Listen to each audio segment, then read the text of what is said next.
phone. He was trying to log into his mails, but he couldn't because you need to like.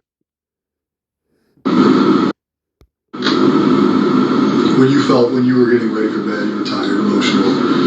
Were you falling asleep when he left, or were you already asleep when he left? I was already asleep when he left. Okay. Did you sleep downstairs? Yeah. In your bedroom? Yes. When you woke up, was he already awake, or was he still sleeping? He was asleep in his bedroom upstairs. The guest bedroom? Yeah. Okay. Did you take your medication that night? I did. What did you guys do Tuesday? Or just you? You guys, if you're not together, you're not together. What's the timeline on Tuesday? Tuesday, he slept.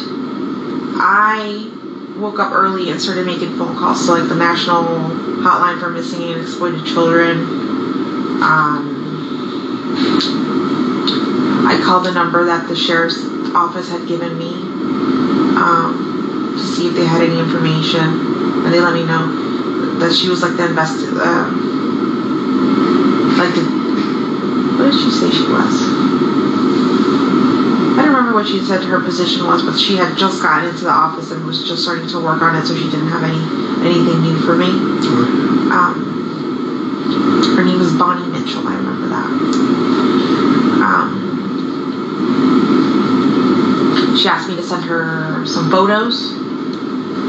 The National Exploited Children's Hotline place asked me for photos as well. I think at this point,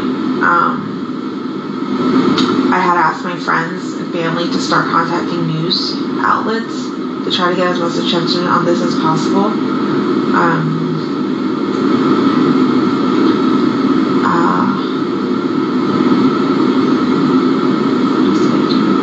I had a lot of phone calls coming in, and I was picking all of them up, hoping that any of them could help me.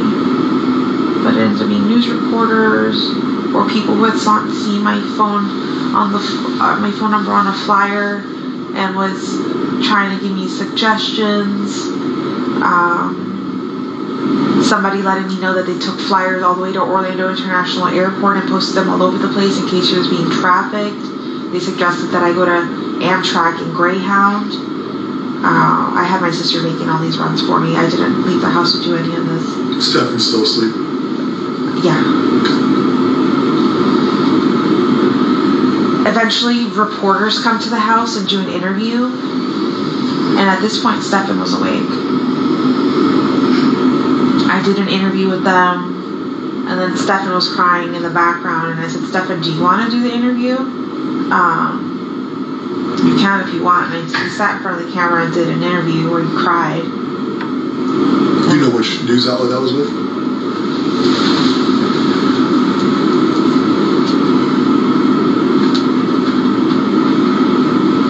I know there's a video on Fox 35 with him sitting to be on like a webcam. Yeah, that was Zoom. He was sitting in the background for me. Okay. I know that one. But you had in-person interviews with reporters? Yes. I want to say it was Channel 9. Okay.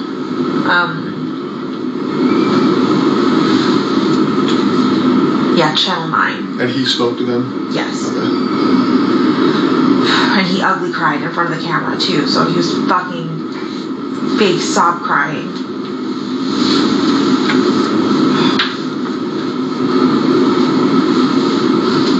Are you saying that now, or do you... I'm saying that now. I didn't think that at the time. At the time, I thought he was truly heartbroken and... not that he had done all this shit to her. Like, I look back at shit now, I'm just like, he was fucking lying. He was fucking faking. What else has he been lying to me about? I know he's like a master liar and manipulator because he's done it to his parents, and he's told me and shown me the lies he's done to his parents. But I don't know why I never thought, not me.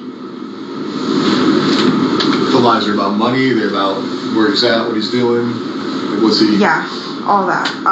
To his parents? Yeah, he's stolen money from his parents. They used to have a few $1,000s hidden in like a closet for emergency fund kind of thing. And during COVID, he stole, like, he wanted RC cars. See, if he wants something, he's gonna get it. No matter what. So, he wanted RC vehicles, their remote control cars, fancy ones. They were a few $100s, and I'm poor. I know I can't afford it, and he's showing up at home with these things. And I asked him, "Where are you getting the money from? Because we don't have this money." He goes, "Oh, my dad." And I said, "Your dad gave you money?" He goes, "No, I took some from his closet." And I was like they have an emergency stash? And he's like, "Yeah." And I'm like, he's gonna notice money's missing. And he's like, "No, he won't. It's so much money in there, he won't notice at all." I've confirmed with Chris later on that he did notice money, but he never asked his son. But I let him know, yeah, he was robbing you and just buying himself toys. He's also lied. Most recently, he lied to his parents about where he would be. He told them he would be at his friend's house playing video or board games or something like that, but in reality he came all the way to Kissimmee to hang out with us. Okay. But you guys were together Wednesday? After all the interviews, did he stay Wednesday? Would you? I know yes. We had some detectives go meet you guys Wednesday, I believe it was. Yeah. Were you guys in the house together until the detectives came? Yes. What kind of happened after the detectives came?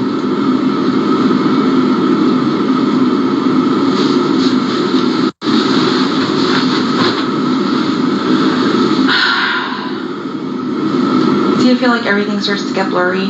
Oh, I get it. Trust me. We've been in this office for like 3 days straight. Yeah, so I just don't remember what day I had conversation with you guys. Tuesday night, Orange County detectives came out there because I ended up coming out Tuesday night. Yeah. I don't know if you remember seeing me or not that night. Okay.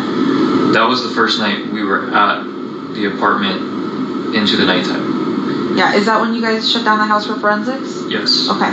So Tell us about that. Okay.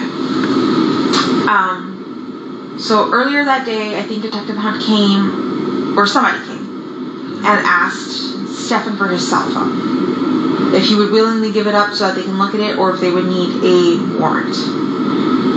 And I remember him saying, "Should I have asked a warrant? Should I have..." And I'm like, "No, if you've got nothing to hide, give them your fucking phone." And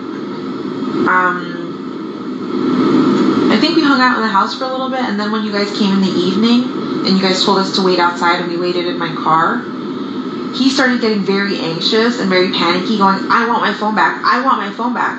And I said, "Listen, at this point, it's their phone. It's theirs for fucking ever. I don't give a shit. We will buy you a new phone. It doesn't matter anymore. Whatever they need, they need. Like, let them look at it." And he's like, "I just want my phone back." And I'm just like, are you trying to make yourself more suspicious? Because, like, if you were to go demand your phone back right now, that would look suspicious as fuck. Like, what are you doing? I'm thinking he's just getting impatient because he's bored and wants to play on his phone.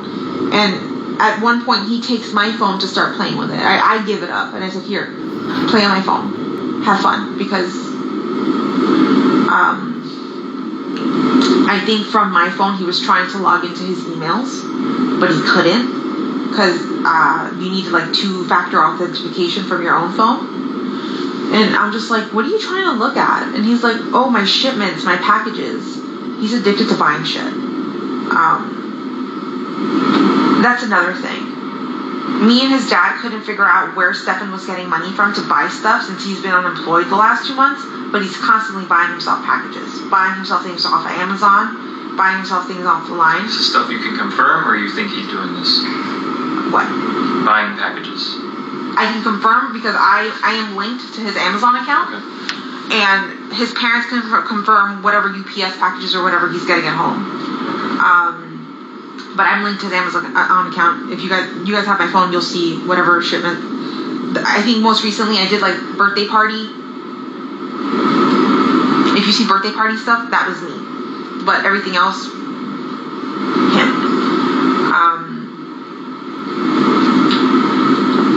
He's constantly buying stuff, and he doesn't have money. He keeps saying he's got money in his savings, but me and his dad call bullshit because he hasn't had.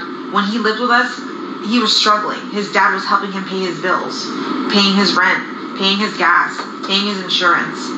Stefan was helping us, supporting us by buying food and all that stuff. But I don't know what he did with the rest of his money, and I don't know where he's getting money from now.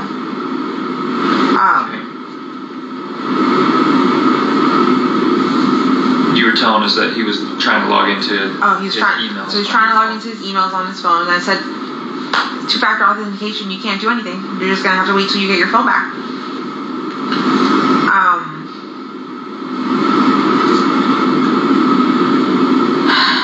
What else? We waited in the car. I think at this point, when I noticed that forensics was locking down the house and you guys said we couldn't come back, I told him to call his dad.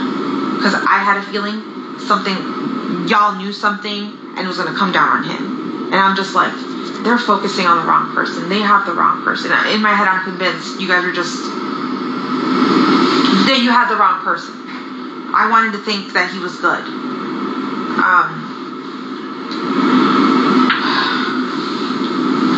Before we get ahead of that, what is the conversation like between you two when you're in the car?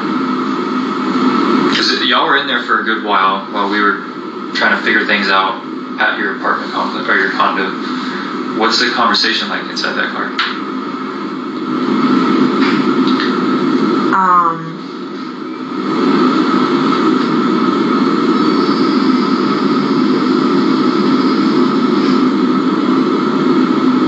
I'm trying to think back to what exactly we were talking about. I know I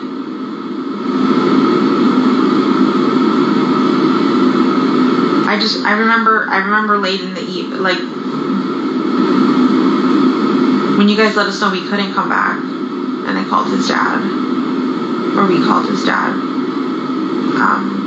I started saying to him, like, I think they're focusing in on you. Like, we need to call your dad, and I think we need to get you a lawyer. I feel like they're focusing on the wrong person, and he kept saying the same thing. He kept repeating what I was repeating. That, they're focusing on the wrong person. They're wasting time.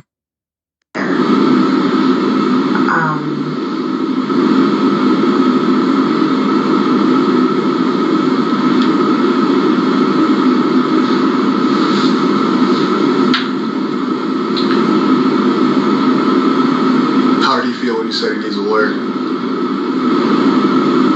He didn't believe me. Like, when I told him, like, don't you see forensics is closing down the house? They fucking know something, or there's something, like, they know something. Something's happening. They wouldn't be locking down the house this way if they didn't have suspicions of something.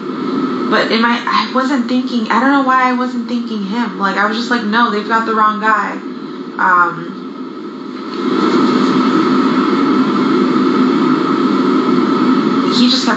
He just kept saying that they have the wrong guy, that they're focusing on the wrong person, and that we're wasting time, and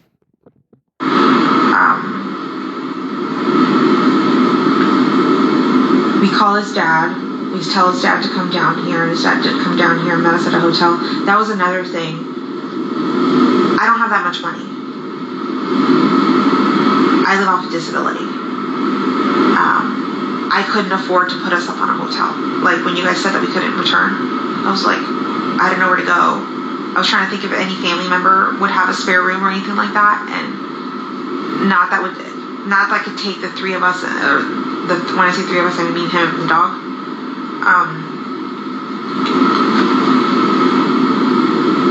And I know at my mom's house we wouldn't have been welcome. My mom does not like Stefan. She's never liked Stefan. So I knew that our only option was to go to a hotel, but I couldn't afford it. So we called Chris, and Chris met us at a hotel by Disney, off of Western Way, and that's where we went. We got there pretty late. We checked in. I used the restroom, and I was getting ready for bed, or laying down in bed probably around 3:30, 3:45 in the morning, and I fell asleep. Stefan was already asleep at this point. Did you go straight to sleep when you got in, or just kind of drifted off as you were falling asleep? Like, you went to the bathroom and he goes straight to bed? He was already in bed before I went to the bathroom. Okay. I was on my phone for a little bit. He was laying in bed snoozing. I went to use the restroom. I was in the restroom for quite a while because I had like a terrible sub. When I came back out, he was asleep. At least I thought he was asleep. But His dad stayed with you guys? not in the hotel room. He stayed in a different room on the same floor. Okay. The following morning, I wake up, I think around 9 o'clock in the morning, and Stefan's not there. And I remember thinking, he left again without his phone and didn't tell anyone where he was going. That's suspicious as fuck again. Why is he trying to... Well, we took his phone, so he got a new phone? He didn't get the new phone until later that day, where his dad woke up, came to our hotel room, and then handed him a phone. Okay. And said, here, have this phone in the meantime until you get your old phone back. So you're just saying he's out and about with no phone? Yeah, he's out and about with no phone, so there's no way for us to contact him. There's no way for us to... I didn't know if he even knew how to get back to the hotel. Because I drove that night. He's a little oblivious to when it comes to directions. So I was just like, is he going to even figure out how to get here? But he rolled in around 11:15. Rolled in with a cup of Wawa. And said, oh, I'm so sorry, I was just driving around. I grabbed some Wawa on 182 and got lost. I didn't know how to get back to the hotel. But I'm here now. And I'm just like, detectives are about to show up. What the fuck would have happened if they showed up and you weren't here? Like, you would have been a fugitive. Like, what are you doing? And he was just apologetic about not telling anyone where he went.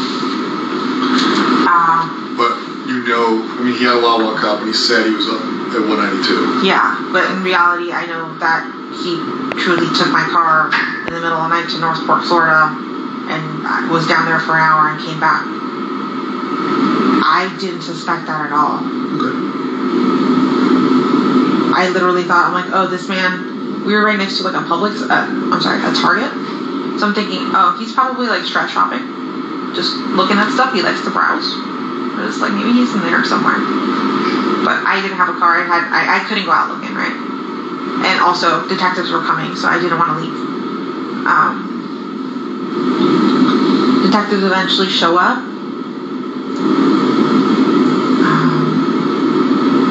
Actually, we were in the hotel room for a while.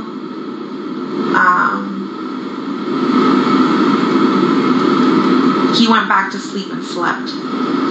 I took a little snooze for a little bit that morning, and then I got up, and then I went downstairs to the lobby, and I saw Chris. And Chris asked if I wanted some lunch, so we went to the hotel bar and ate some lunch. We brought up some lunch back for Stefan, told him to eat a little bit. When he woke up, he took like 2 bites.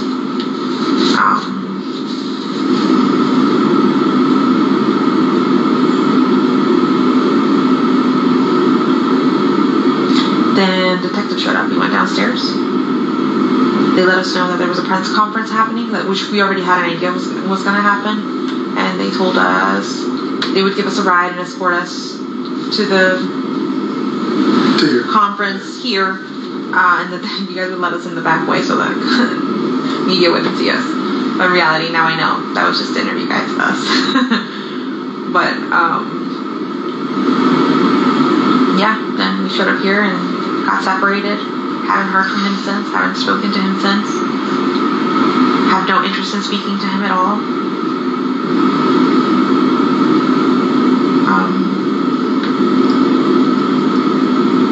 Yeah, that was it. Then we got interviewed. What have you done since? Like, where did you go back to the hotel? Did you stay somewhere else? No. So after the interview and all that stuff, Chris took me to my sister's house. I've been at my sister's house ever since. Go ahead. Yesterday I went out for a little bit to go to Target to try to take my mind off of things. I went to Target to go get myself a toothbrush and deodorant, things that I didn't have because I left the house so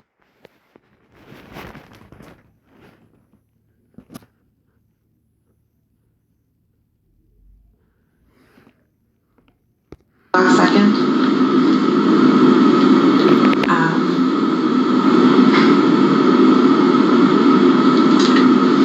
also went to my ex-husband's wife's mom's house. It's complicated. But we're all friends. So? Yeah. And they consoled me. They just kept me company. They made lunch. Then I went back to my sister's house, and I've just been pretty much there ever since now. When I went to Target, I decided, like, oh shit, I shouldn't be out in public. People could recognize me. It can either be good or bad, but people could tell me. I've already had people recognize me in my community, and dealing with people's heavy emotions and them coming to me and crying and telling me they're so sorry and how they feel is so heavy, because like I just have to kind of stand there and take their emotions, and like, I don't know, it's so heavy. When I realized that these were the interactions I was having in public, I'm like, I need to stay home, because I can't carry anyone else's emotions right now. I have my own to deal with, like I don't want my own mental health suffering right now, or for me to spiral and end up back being hospitalized. So when did you meet Steven or Stefan? I met Stefan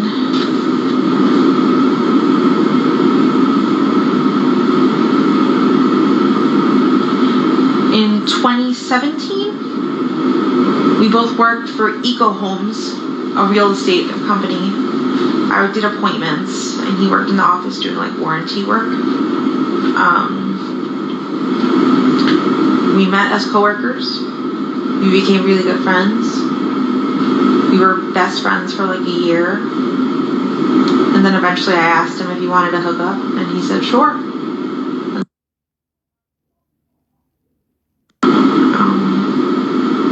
And yeah. You said 17, 18. Did you live in Orlando, Kissimmee? Where were you guys living then? Kissimmee. And did you guys live together in 17? He technically lived at his parents' house, but he was staying at my house all the time. Okay. Same house you're in now, or a different house? Wait, I take it back. In 2017, he wasn't staying over my house. It started in 2018 when we started hooking up, and he started sleeping over my house. Okay. And what was your next question? Was that in the current Yes. house you live in now? Yes. Okay. How long have you lived in that house?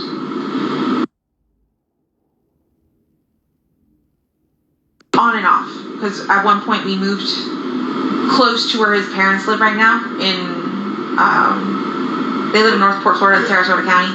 I lived in Port Charlotte, which is Charlotte County, the county right next door. We had an apartment there for like 6 to 8 months. We moved down there because, again, Stefan was promised a job and that fell through. So we supported ourselves in this tiny apartment for a little while until I ran out of funds. Do you remember what year that was? 2020.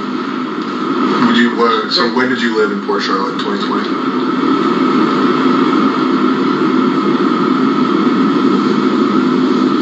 I don't remember what month I moved in, but I remember moving out in November. Of 2020? Yeah. Okay. So it was some...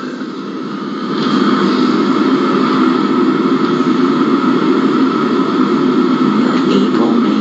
That's fine. There's something we can look up if we need to later. Yeah. 17. In 2017. So 2018. 6. Her body.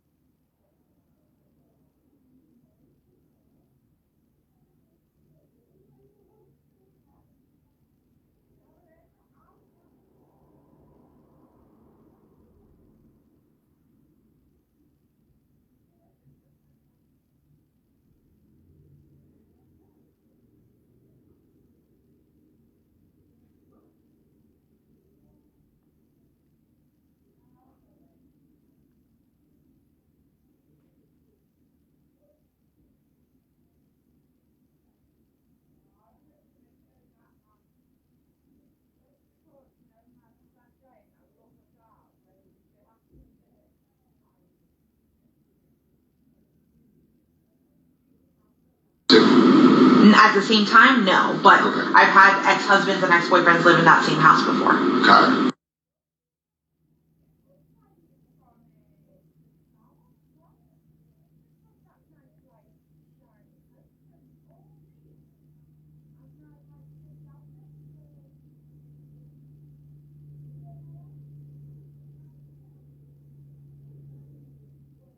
You were to Port Charlotte sometime in 2020 for a few months. Yeah. And then you came back to the same house? After Port Charlotte, I went back to my mom's house for a little while. Where's that at? In Hunters Creek, Florida. Got it. Even before Port Charlotte, actually, the few months before I was in Port Charlotte, I was living at my mom's house. With Stefan. Around March 20th, decided he wanted to renovate the house and possibly sell it. So he told us to get out. So March 2020, so around COVID time, like 2 weeks after COVID was announced, I moved in with my mom. Okay. And I lived with her for a little bit. And then the Port Charlotte apartment happened. We moved to Port Charlotte, were there for a few months, came back to live with my mom, was there for a few months, and then I decided to move back. That he was moving out and like getting an RV and like living the RV life. So he needed somebody to take care of the house for him. So I said, yeah, I would do it, of course. So I moved in. I moved into his bedroom, downstairs, the master bedroom.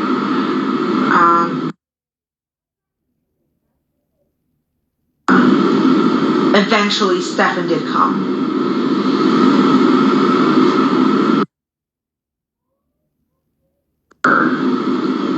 A few years. It wasn't until like June of last year that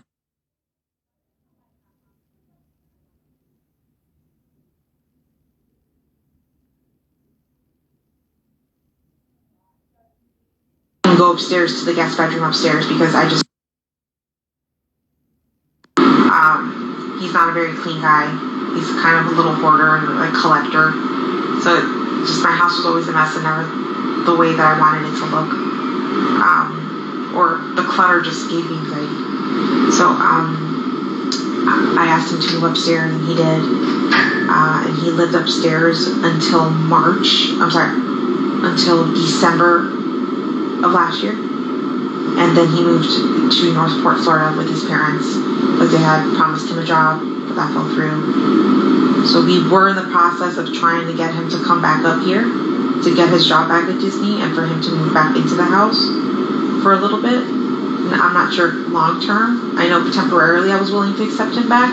Was that something out of convenience for him or because you? A little bit of both. We missed him. And I wanted to help him out, like make it easy, like give him a place, like a base to start at, and then for him to start looking for something else afterwards on his own. But yeah. You obviously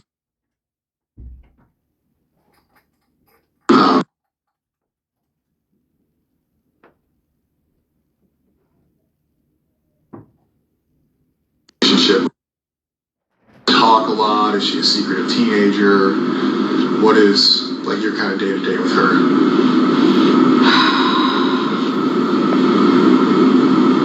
I would have said a normal relationship. I asked, she would tell me.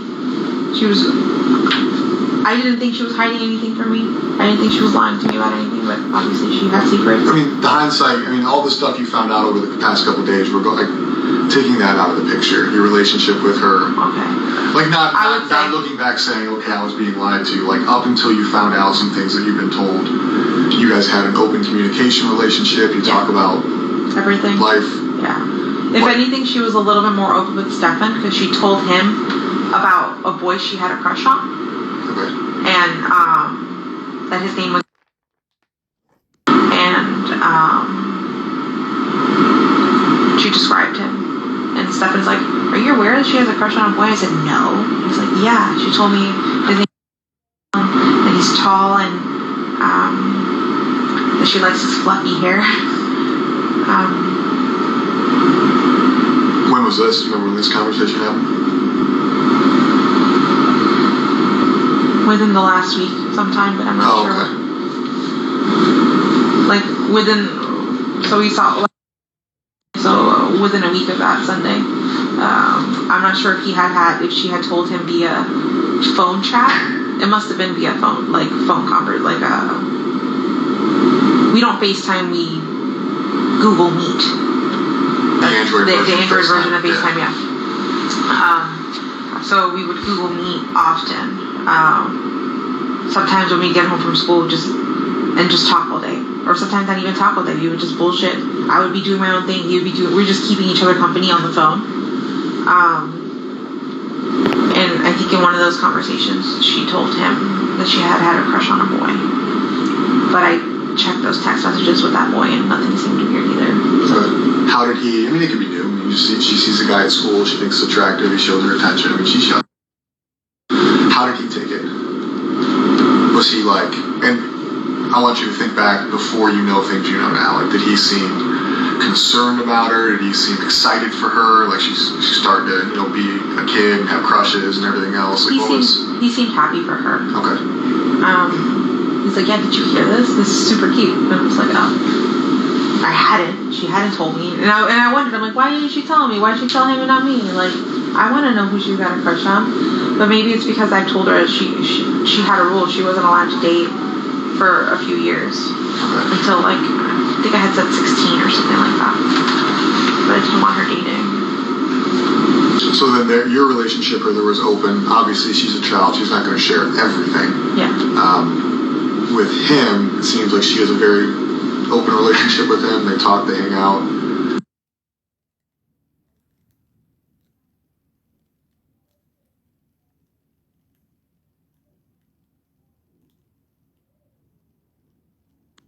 So it'd be okay with you if they went out and did things together outside, if you were at work or something?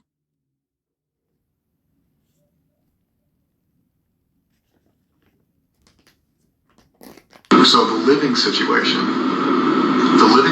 with them, I'll be honest, seems weird.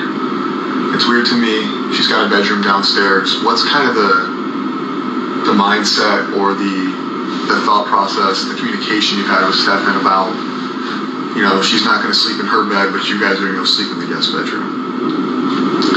So originally the plan was that all three of us were going to sleep in my bed together. And I'm not just saying Sunday, I mean like.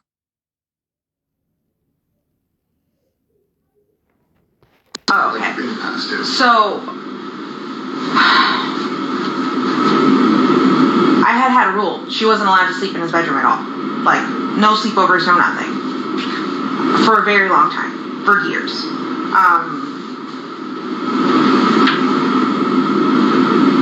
Since we're pausing, yeah. What brought that on? Was that like a request of his? Like, can we sleep in the same bed? Request of hers? Or you just saying? Me being super paranoid, not to trust anyone. For the longest life, even though he treated her well, I still looked at him on, like side-eye, like making sure, like, is that normal? Is this, okay, that looks normal, okay. I wanted to make sure that nothing was happening and that I was missing something, but I was. But,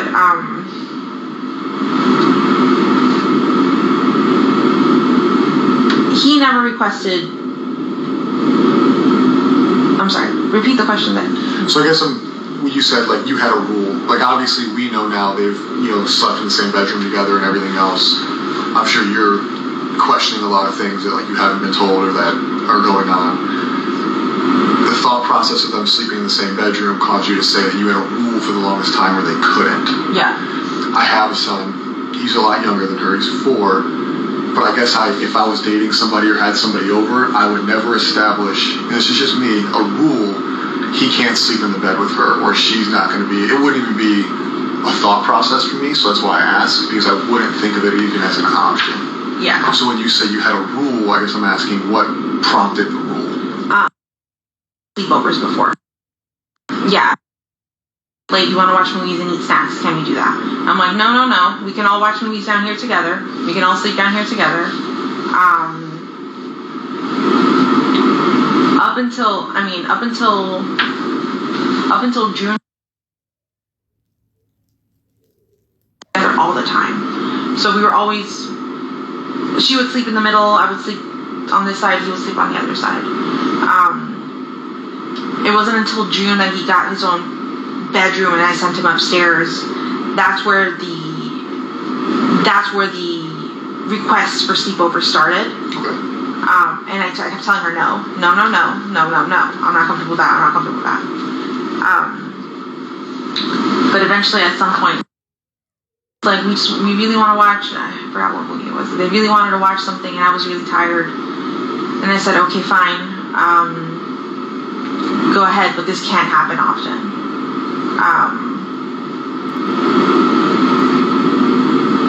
yeah, I allowed her to go upstairs and sleep with him. But honestly, I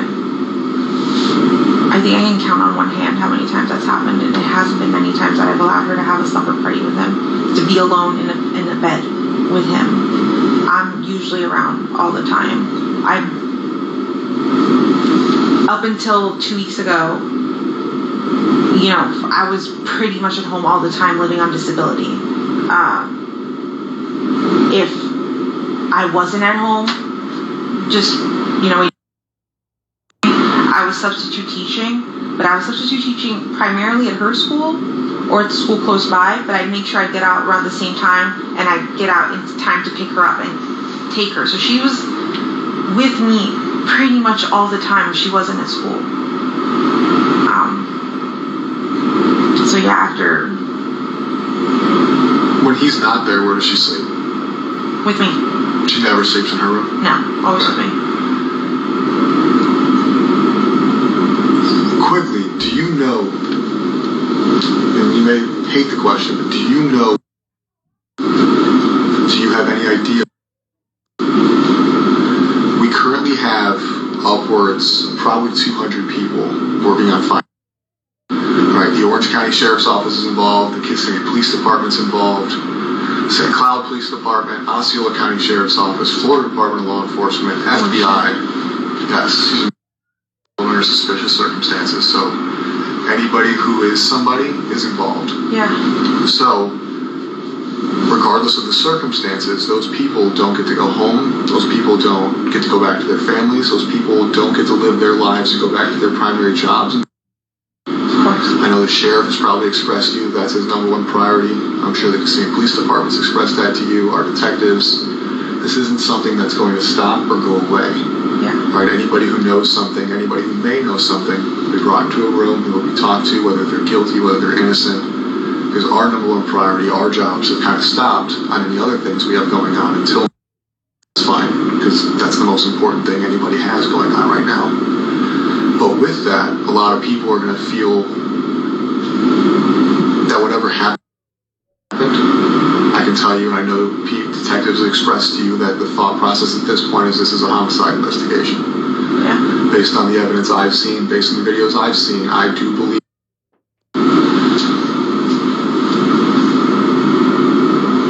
With that being said, and the reason I tell you that, not to be an asshole, is because the thought process with us leads it in a different investigation, a different way. Meaning, whatever has already happened, right? We cannot change what happened most likely on Monday. We cannot change the fact that I believe Stephen killed her, right? All we can do now is find her as quickly as possible. On the 2% chance we're wrong and that she is alive, that's phenomenal, right? That's the best thing that can happen. On the chance that we are 100% correct and she has passed away, finding her now versus later will bring closure to your family, will bring closer to everybody, regardless of how it happened or why it happened. Meaning, if you have an inclination, if you know where she's at, if his father knows, that doesn't mean those people get held accountable for what he did. It doesn't mean those people get held accountable for knowing what he did. It means we close out the investigation. You know what I mean? So a lot of times we go into rooms like this and we ask people questions. We say, hey, do you know what happened? Do you know what happened? And there's this fear of what happened already happened. I can't change that, so I'm not going to insert myself with knowledge because it's going to make me look bad. Regardless, at this point, I murdered her, right? He victimized her. He ruined her entire life from childhood until now.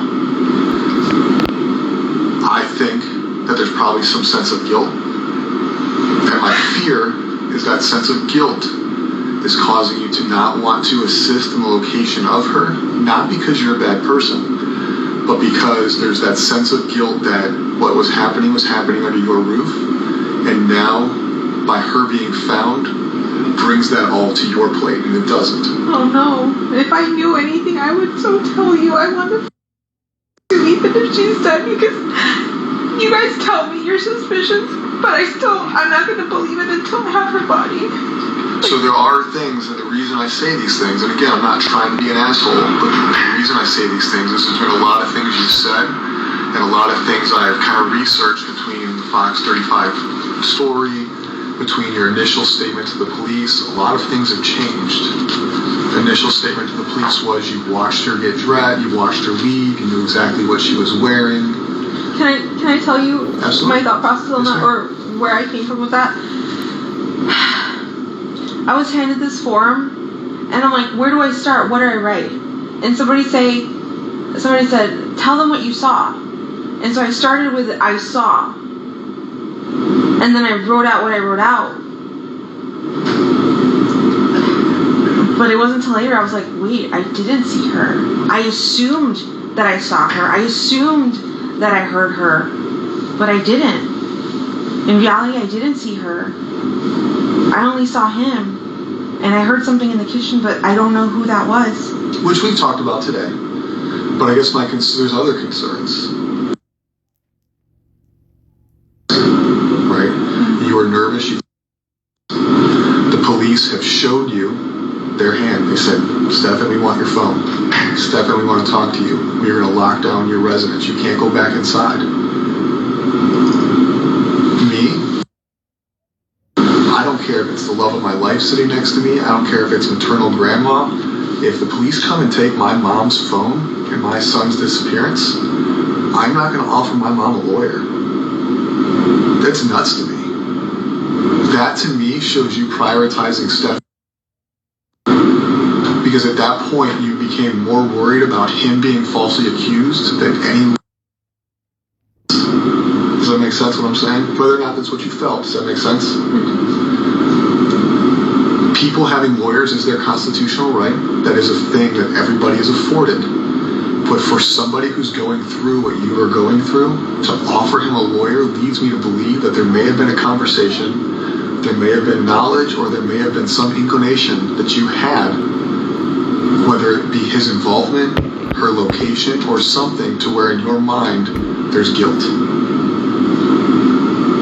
I promise you, because you offering him a lawyer is very weird. I know. That was still me under the assumption that I think at one point you guys interviewed me, and when you guys showed me the picture of her, I believed the sexual stuff, but I didn't want to believe that he had done anything evil to her. I'm like, no, what if he did this stuff fine, but what if she's still missing out there? What if somebody took her? I still wanted to believe I believed him. I believed his whole story. So I was just like, I kept repeating that part. I'm just like, what if she did get dropped off? What if she got abducted? What if she's missing? But that was me assuming that you guys had the wrong guy. I wanted to think he was a good guy still, but clearly he's not. After everything you guys have told me and have shown me, I know he's the worst person on this face of the earth. We know that right now. We know he's a piece of shit now. No. But you didn't know that then. I didn't. Then you offered a guy who the police suspected of kidnapping, abducting, assisting the disappearance. Offered him a lawyer. And then we don't have to roundtable that. You went back to what you just said is the sex stuff is fine. It's not fine. Hold on. I know every relationship is different, and I know everybody's family is different. I won't ask. But going back on, has he expressed interest in, I'll use the word weird, I'm not going to shame anybody for what they like, different sexual pleasures, different sexual experiences, different kinks that involve things you weren't comfortable with? The only thing he's ever expressed to me was like anal. Okay. He had an anal kink and like butts. Okay. But that was something I was never comfortable with or doing. And I let him know that. Like that's not like something. That's fine. You guys slept in the same bed together. Stephen was a big portion of your life at one point. Stefan was a big portion of your life at one point. And this is not me coming at you as a person or a bad person, because shit happens in the past. In the past, the past. We can't change the past. Has he ever expressed to you? Never. Has he ever made these statements about made you feel different? No. Okay. When you guys slept in the same bed together, in the middle, did you ever wake up and find them cuddling? Did you ever wake up and find them closer than you thought they should?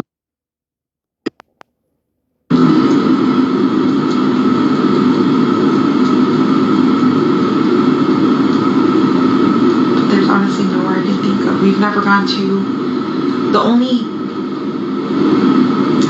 wooded area that we've ever gone together would be Bull Creek Regional Park.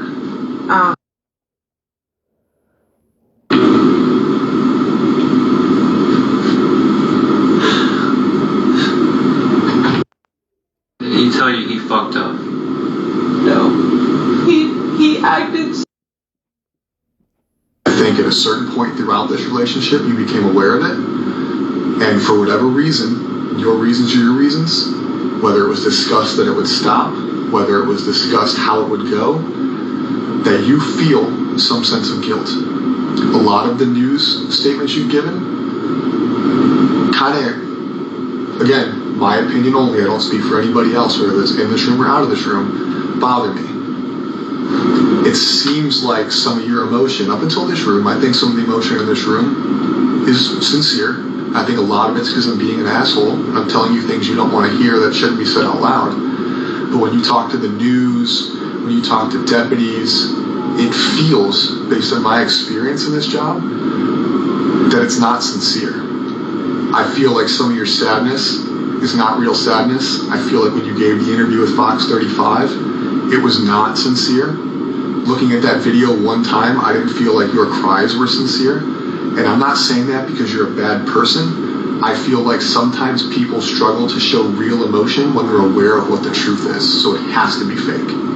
This is demise for the past, let's say, 5 years, right? But her going missing, her disappearance, if you have knowledge of how it happened, where it happened, an inclination, that emotion's not going to feel sincere because you're already aware of what happened. I would. It's almost becomes a lie at that point. If I knew anything, I promise you, I would tell you. Like, I am willing to take a lie detector test, whatever the fuck you want, but I don't know anything. He's never mentioned anything. I've never seen any signs. I tried watching her like a hawk. I thought I was doing a good job, but I wasn't. I was oblivious to everything. 4 years? Minimum. That's just how that far back the cloud goes. And I find it hard to believe for me that you were so worried about how many pills she took at night, but not where she slept or what relationship she was. His interest in her. I thought we were all safe. I thought because that he hadn't shown me anything so far, like everything seems fine. Like he seemed like he treated her like he treats you. In his mind. It's so fucking disgusting. So now he's in jail because of what we found on his phone, not because somebody came forward and reported that he was abused. No, I know. She's not old enough to consent. She's not old enough to have a thought process to even want anything that was happening to her. It's abuse. So he's in jail for that, but something caused what happened, right? We certainly murder, because we can call it a murder. She didn't die naturally. She didn't overdose. She didn't have a heart attack. We certainly Something had to cause that. He's been having unrestricted sexual activity for a long time. He's getting what he wants from her, probably from you, and who knows whoever else, right? So it's not like he woke up or went to bed Sunday and he was like, you know what? I'm done with this, but I'm going to kill her. Something happened. People don't just wake up and like, you know what? They leave people, they break up with people, but usually things cause people to snap. Now what? You know what? And I'm in trouble, or I feel like I'm going to, or him being out. We can go even worse. She's pregnant. That's what questions last night led me to believe when we started talking about her period. I was told that her and her friend, and granted, I'm a male, never had a period, but that somebody found it weird that they were no longer on the same cycle. Could be different because she's a teenage girl. Could be that she missed her period. Have you ever found a pregnancy test at home that wasn't yours? I have 2 underneath the bathroom sink, but I haven't seen if they're still there or not. Okay. But you haven't seen any used ones in the trash? No. Their relationship hasn't changed? No. Okay. So what do you think happened Sunday? Other than him killing her. What do you think made him snap?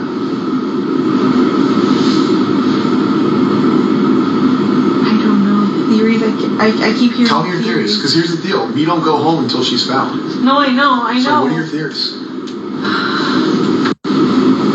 What I've heard is, what if she upset him and threatened to tell me and say that she was going to tell me, and he needed to shut that down. That's the only thing. What do you think?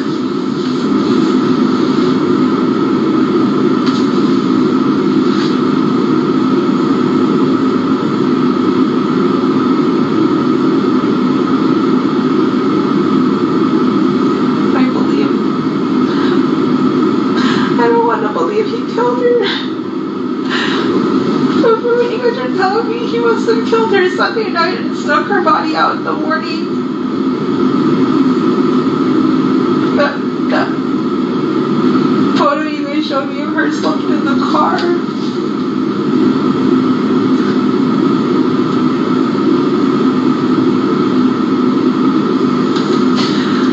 You don't want to believe he killed her. I want to believe she's still alive and that she got kidnapped, but that doesn't seem like that's the case at all. Yeah. I know, my brain just wants to believe something else. I just want to believe she's still alive and she's out there.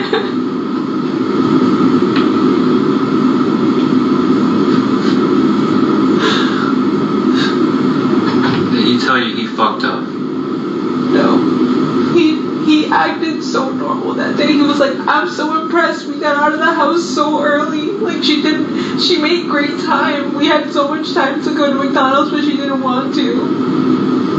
His story was so fun. Like, every detail was so believable.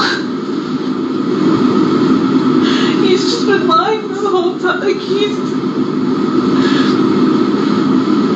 What about that day in the car when you offered him a lawyer?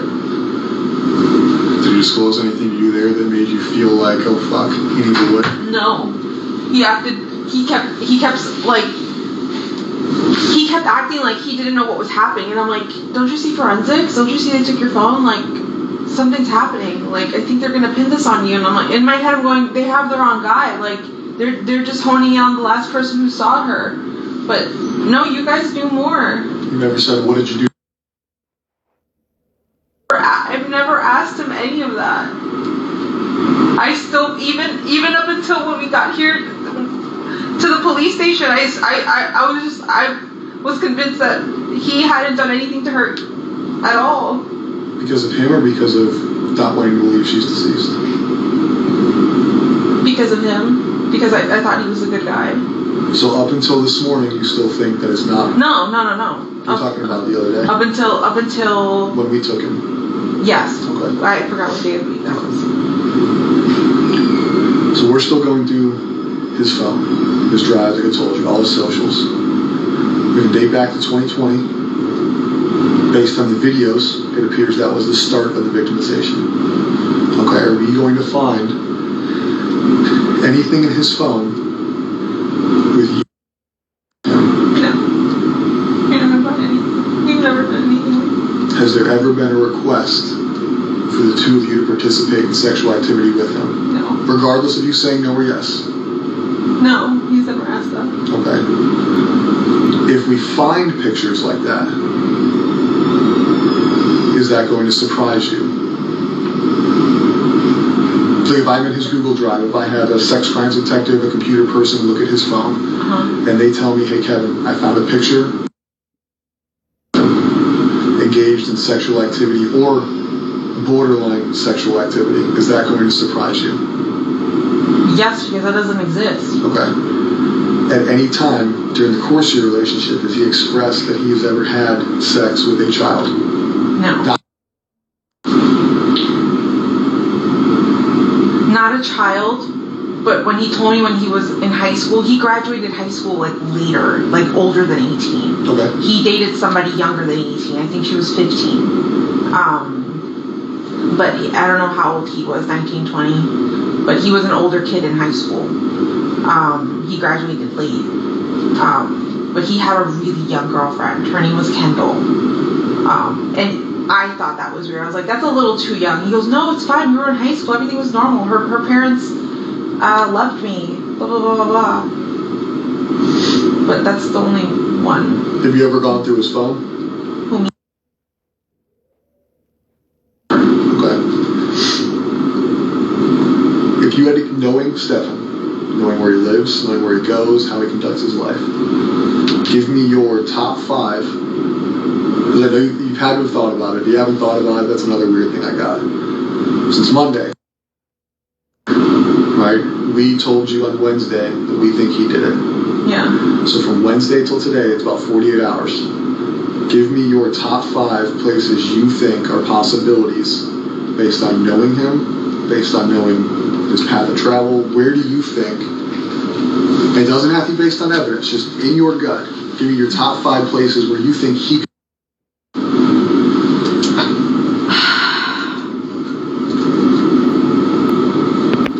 In this area? Doesn't have to be this area. No, I know. Anywhere you want. I'm saying, in this area, I have no idea. Orlando, Kissimmee, no idea where he could have taken her.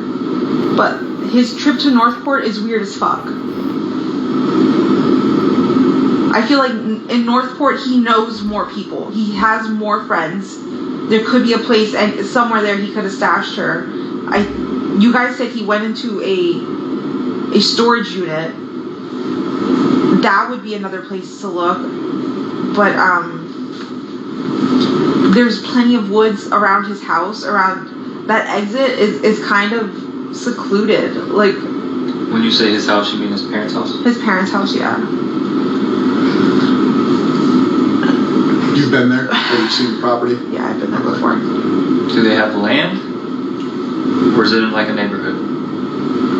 So, it's not a neighborhood because they don't have HOA. You just buy the plot of land and build it. They don't have many neighbors. Okay. Or last I saw, I think there was a neighbor building right next door, but I don't know if they're done yet. I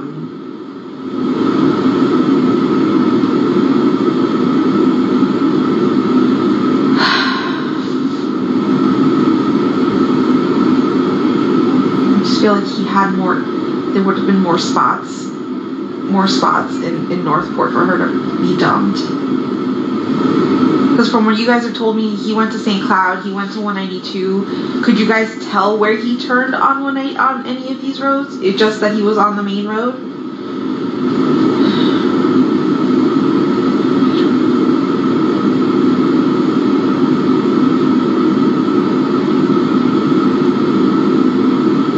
I didn't think he ever, even knew where St. Cloud was, because we've never driven down that way ever. And you live in Kissimmee, right? Yeah, I know, but to me, he's never had a reason to ever drive down to St. Cloud. Ever. There's no store or anything he goes to down there. Everything is in Kissimmee or Orlando by the mall. Florida Mall? Yeah. Orlando Mall? Yeah, Florida. I sent the last detective like 3 spots. I could have recalled him telling me he wanted to visit Monday when he left the house in the afternoon and got the flat tire. He had mentioned a few of those shops, so I sent them over to you guys.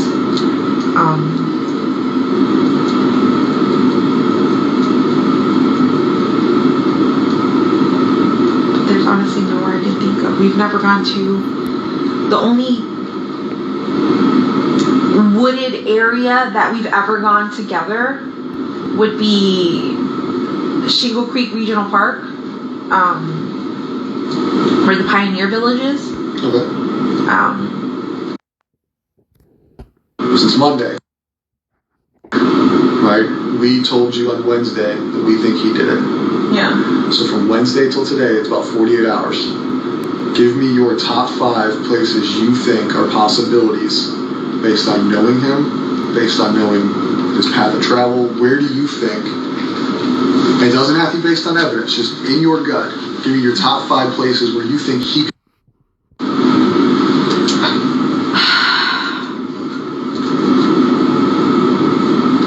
In this area. Doesn't have to be this area. No, I know. Anywhere you want. I'm saying in this area, I have no idea. Orlando, Kissimmee, no idea where he could have taken her. But his trip to Northport is weird as fuck. I feel like in Northport, he knows more people. He has more friends. There could be a place and somewhere there he could have stashed her.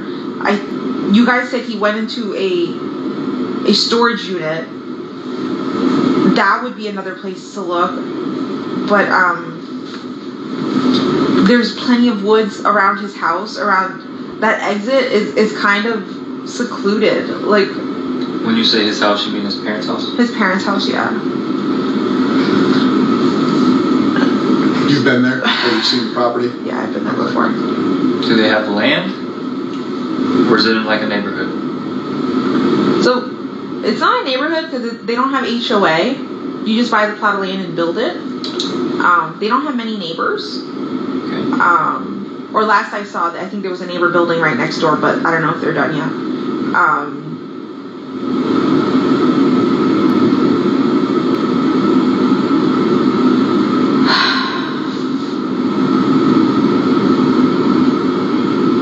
just feel like he had more. There would have been more spots in Northport for her to be dumped. Because from what you guys have told me, he went to St. Cloud, he went to 192. Could you guys tell where he turned on any of these roads? It's just that he was on the main road?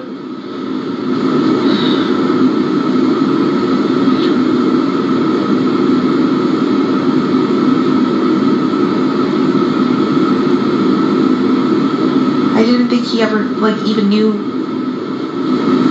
where St. Cloud was because we've never driven down that way ever. You live in Kissimmee, right? Yeah, I know, but to me, he's never had a reason to ever drive down to St. Cloud. Like, ever. There's no store or anything he goes to down there. Everything is in Kissimmee or Orlando by the mall. Florida Mall? Yeah. Orlando Mall? Yeah, Florida. I sent the last detective like 3 spots. I could have recalled him telling me he wanted to visit Monday when he left the house in the afternoon and got the flat tire. He had mentioned a few of those shops, so I sent them over to you guys.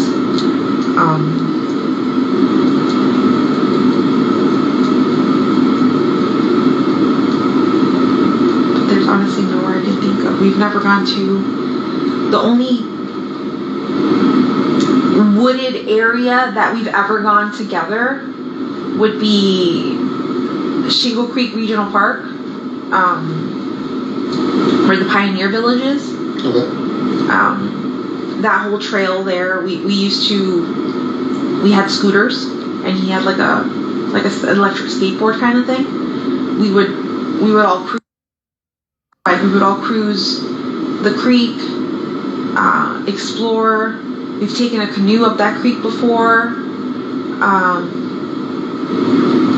Then the Kissimmee Trail. There's a trail that runs right behind my house that starts right behind my house and goes all the way to that bridge on John Young Parkway that says Kissimmee on it. That whole trail, we've done that as well.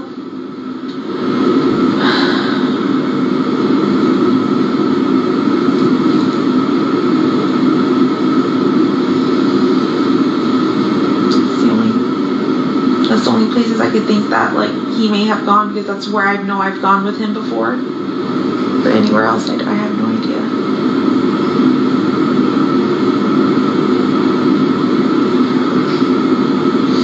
So our ERT team, it's called Emergency Response Team. It's just a group of people who search areas. Doesn't have to be wooded, can be wooded, can be swampy. They've been out for 3 days. They're going to be out all weekend. They will eventually, whether it's today, whether it's tomorrow, whether it's in 2026, okay? I don't think you want that to take too long. Right? I'm sure you'd like to have a funeral. I'm sure you'd like to have some kind of memorial service. The last thing you want is for us to call you in a year and say, hey, we found remains. We don't know. Okay? That may not be something you thought about till just now, but I can tell you, being someone who investigates homicide, that is something that everybody has to come think about eventually. If you can think of anything that would assist us in making that happen for you today versus 2 years from now, regardless of why you know or how you know, we need it. No, I know. If I knew anything, I would tell you right now. I promise. I want her back so bad.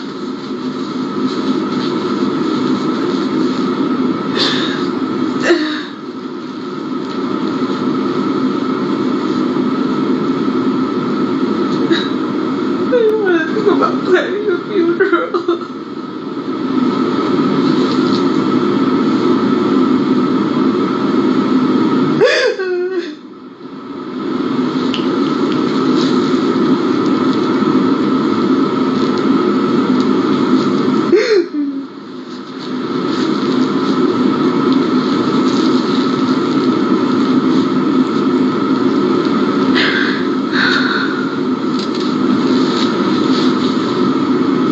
What has your communication been like with his father since this? I've limited contact over the last 2 days because I know too much and I don't want to tell them anything. You don't want to tell them what we've told you, or you don't want to tell them what you know? No, I don't want to tell them what you guys have told me. I don't want to share any. It's so difficult because I've known them for just as long as I've known Stefan. They feel like absolute shit right now. I know that they kind of got into a fight because Chris started, are you sure we know our son? Are you sure we know our son? I don't think we know him at all. The mom was defending him, but now with everything, with the evidence on the phone coming out, they know. They know he's a piece of shit. We've talked to his dad, and his dad knows as much as you know. He knows his son's a rapist. He knows his son's a murderer. He's talked to us. He's been very open with wanting to help in any way he can. Whether that's technological, whether that's verbal. Yeah, he even had, I was with him when he turned in his knife to you guys. He remembered he had a knife on him and gave it to you guys. I thought that was... Have you talked to Chris about Stefan needing a lawyer? Yeah. When?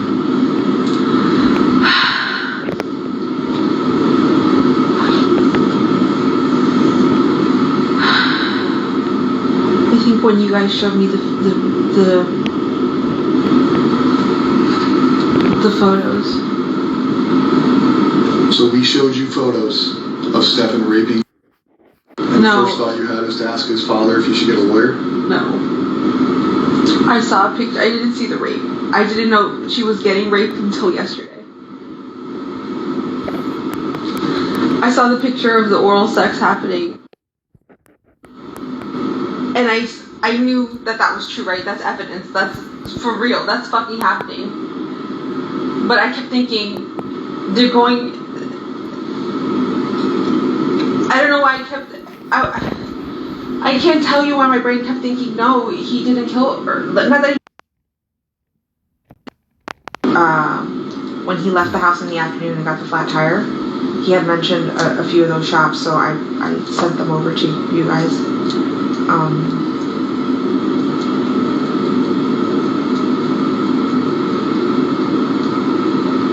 But there's honestly nowhere I can think of. We've never gone to... The only wooded area that we've ever gone together would be Shingle Creek Regional Park, where the Pioneer Village is. Okay. That whole trail there, we had scooters, and he had like a electric skateboard kind of thing. We would all cruise the creek, explore. We've taken a canoe up that creek before. Then the Kissimmee Trail. There's a trail that runs right behind my house starts right behind my house and goes all the way to that bridge on John Young Parkway that says Kissimmee on it. That whole trail, we've done that as well.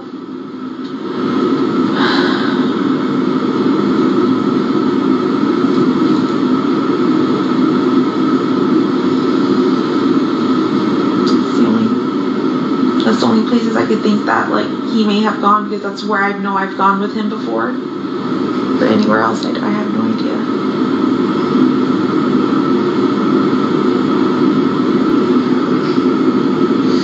So our ERT team, so emergency response team, is just a group of people who search areas. Doesn't have to be wooded, can be wooded, can be swampy.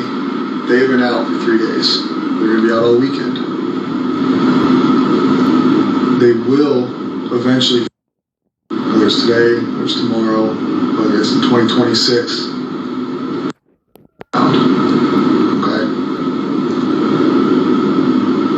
I don't think you want that to take too long. Right, I'm sure you'd like to have a funeral. I'm sure you'd like to have some kind of memorial service. The last thing you want is for us to call you in a year and say, hey, we found remains. We don't know.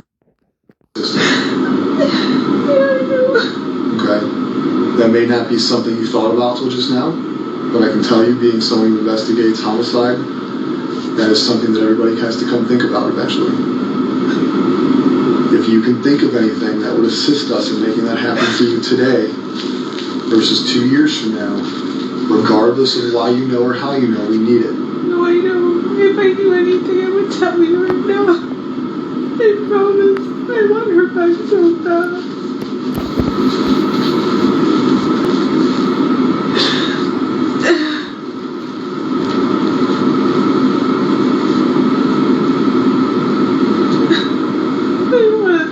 Planning a funeral.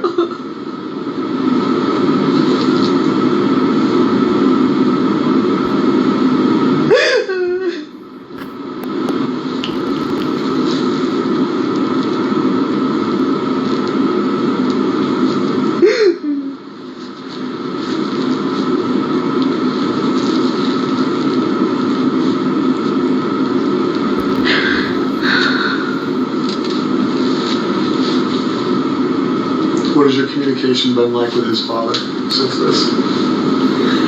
I've limited contact over the last 2 days because I know too much and I don't want to tell them anything. You don't want to tell them what we've told you, or you don't want to tell them what you know? No, I don't want to tell them what you guys have told me. I don't want to share any. It's so difficult because I've known them for just as long as I've known Steph, and they feel like absolute shit right now. I know that they kind of got into a fight because Chris started, are you sure we know our son? Are you sure we know our son? I don't think we know him at all. The mom was defending him, but now with everything, with the evidence on the phone coming out, they know he's a piece of shit. We've talked to his dad, and his dad knows as much as you know. He knows his son's a rapist. He knows his son's a murderer. He's talked to us. He's been very open with wanting to help in any way he can, whether that's technological, whether that's verbal. Yeah, he even had, I was with him when he turned in his knife to you guys. He remembered he had a knife on him and gave it to you guys. I thought that was... Have you talked to Chris about Stefan needing a lawyer? Yeah. When?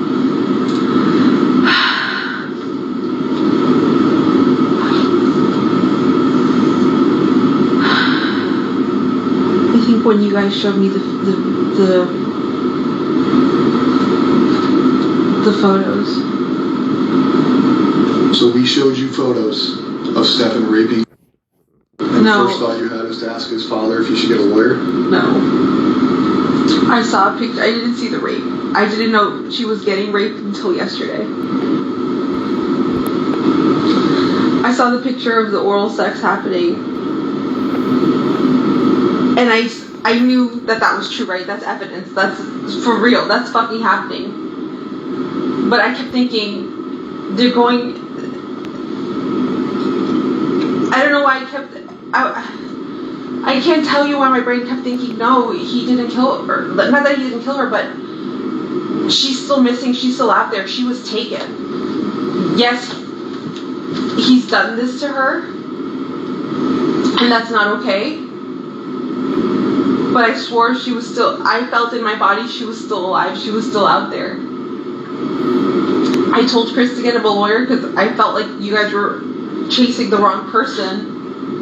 But you weren't. You're not. We showed you a picture. The picture you saw, she was giving a blowjob to a grown-ass man and you told his dad to get him a lawyer. Missing, right? Now you... But then you just thought she was missing.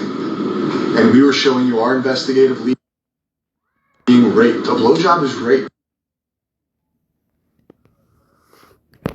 Not consensual. Whether she wants to do it or not, that is not consensual.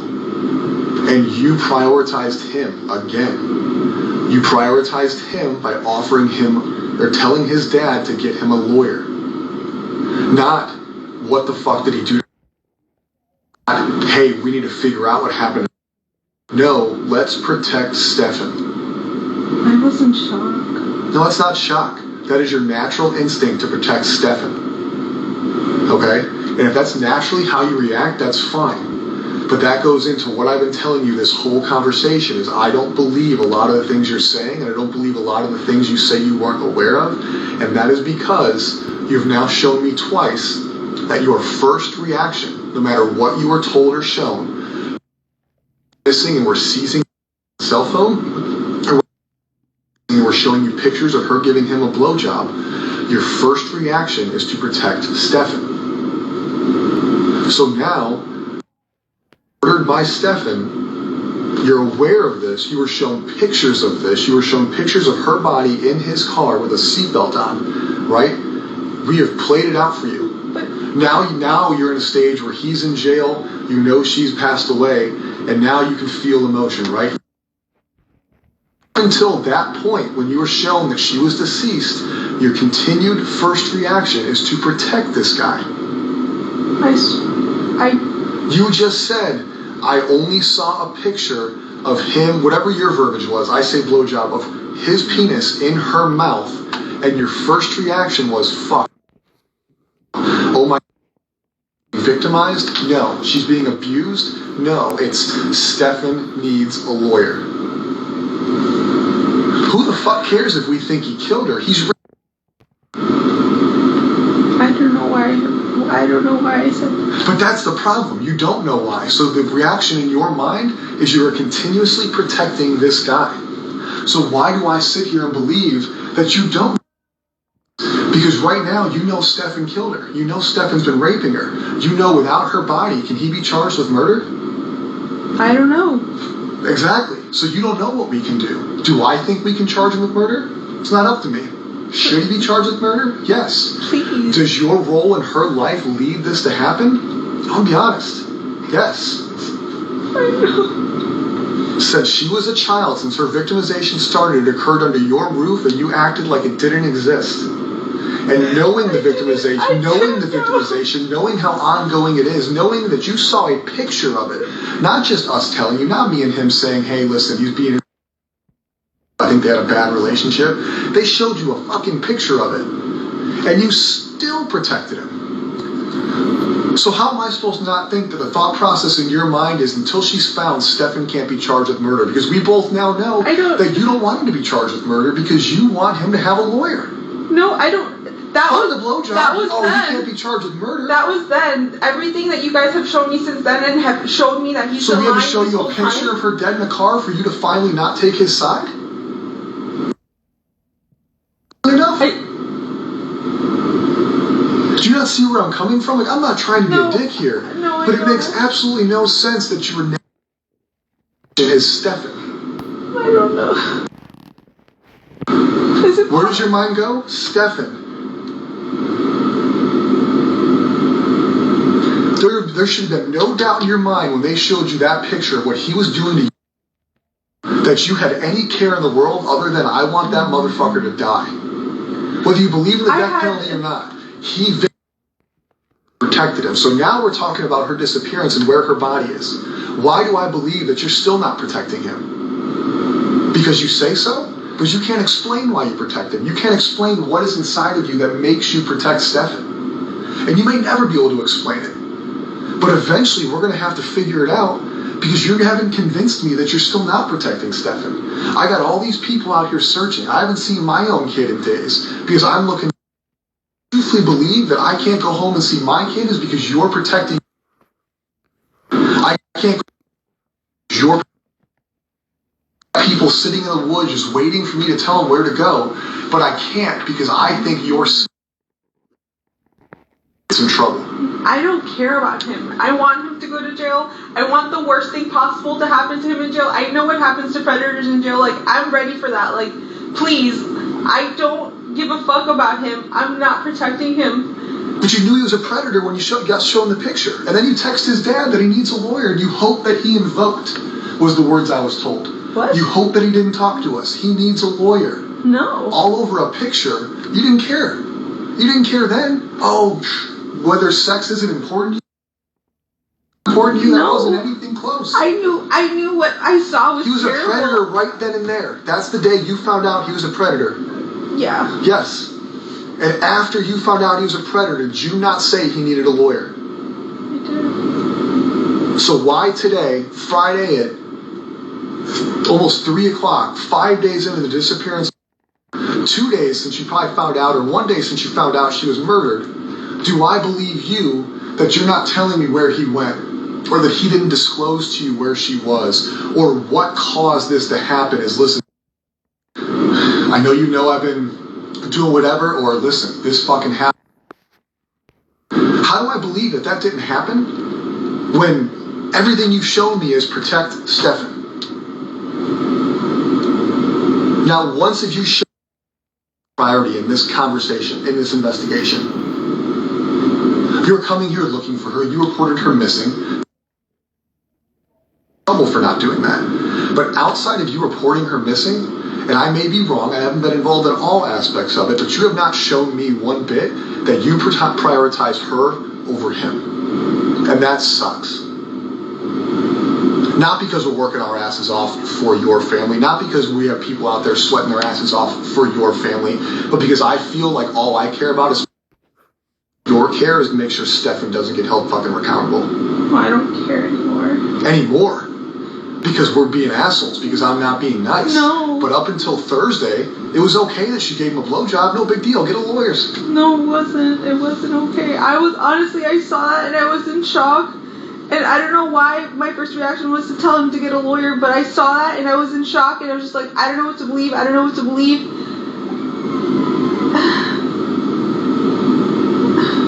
It's easy to believe it now. We showed you pictures of it. You can't deny it anymore. The sex was okay. The murder's not. At least that makes sense. None of that's okay. I want to know what it is. And not because I think you're a bad parent. Not because I think you're a bad person.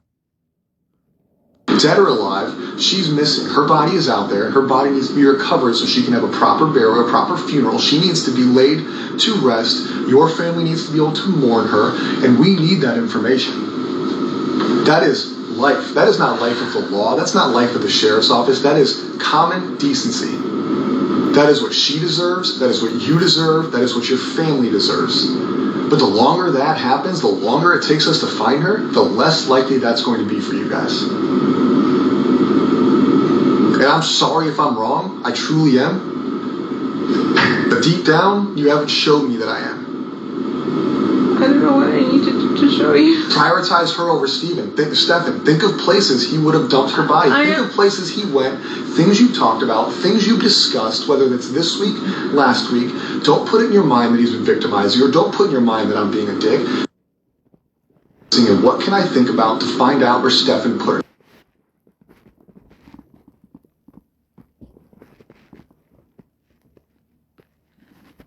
You know more about where he goes, what he's doing, or what he would do than you want to realize. That's natural, not because I'm telling you, but because that's natural. I have best friends. I know more about them than I think I know about them. I just need to sit down and think about it.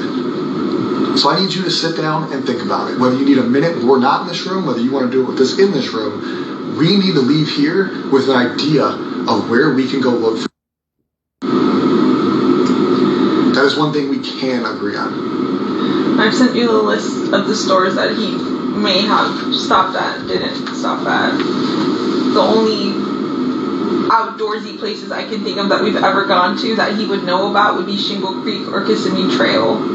I don't know if he knows where Lake Toho is, but that could be another option. Because you think it's a wooded area? Because it's a place you guys have talked about together? Because it's a wooded area with a lake, with gators. Like,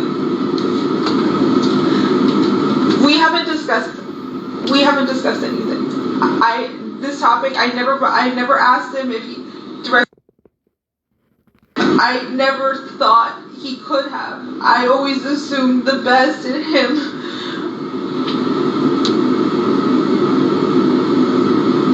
But I didn't ask him directly. I didn't even suspect.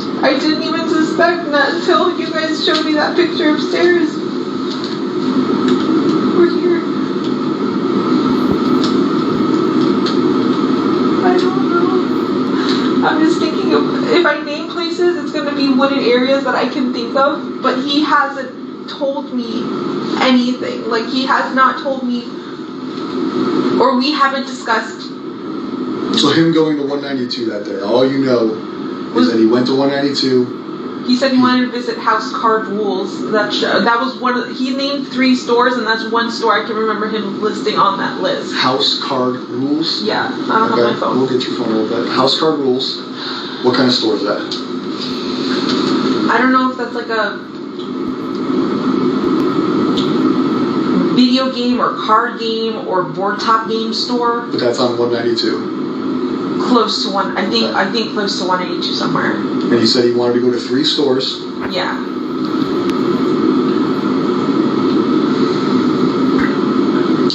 But he did tell me that I just don't remember which one. Are there woods in that area? Are you familiar with 192? No. Not where these stores are. I have no idea. Other than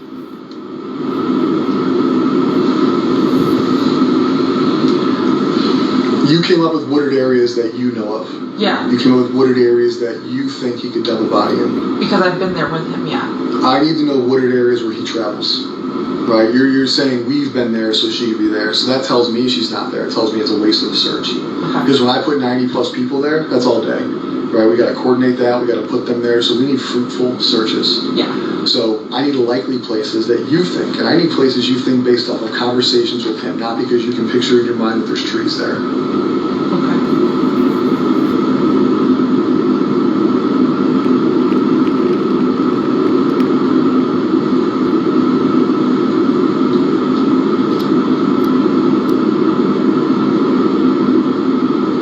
There's no conversation I can think of where he's named interest in being anywhere near woods or it being along his way. You said he got a flat tire. Tell me about the flat tire you got. So he said he got a flat tire.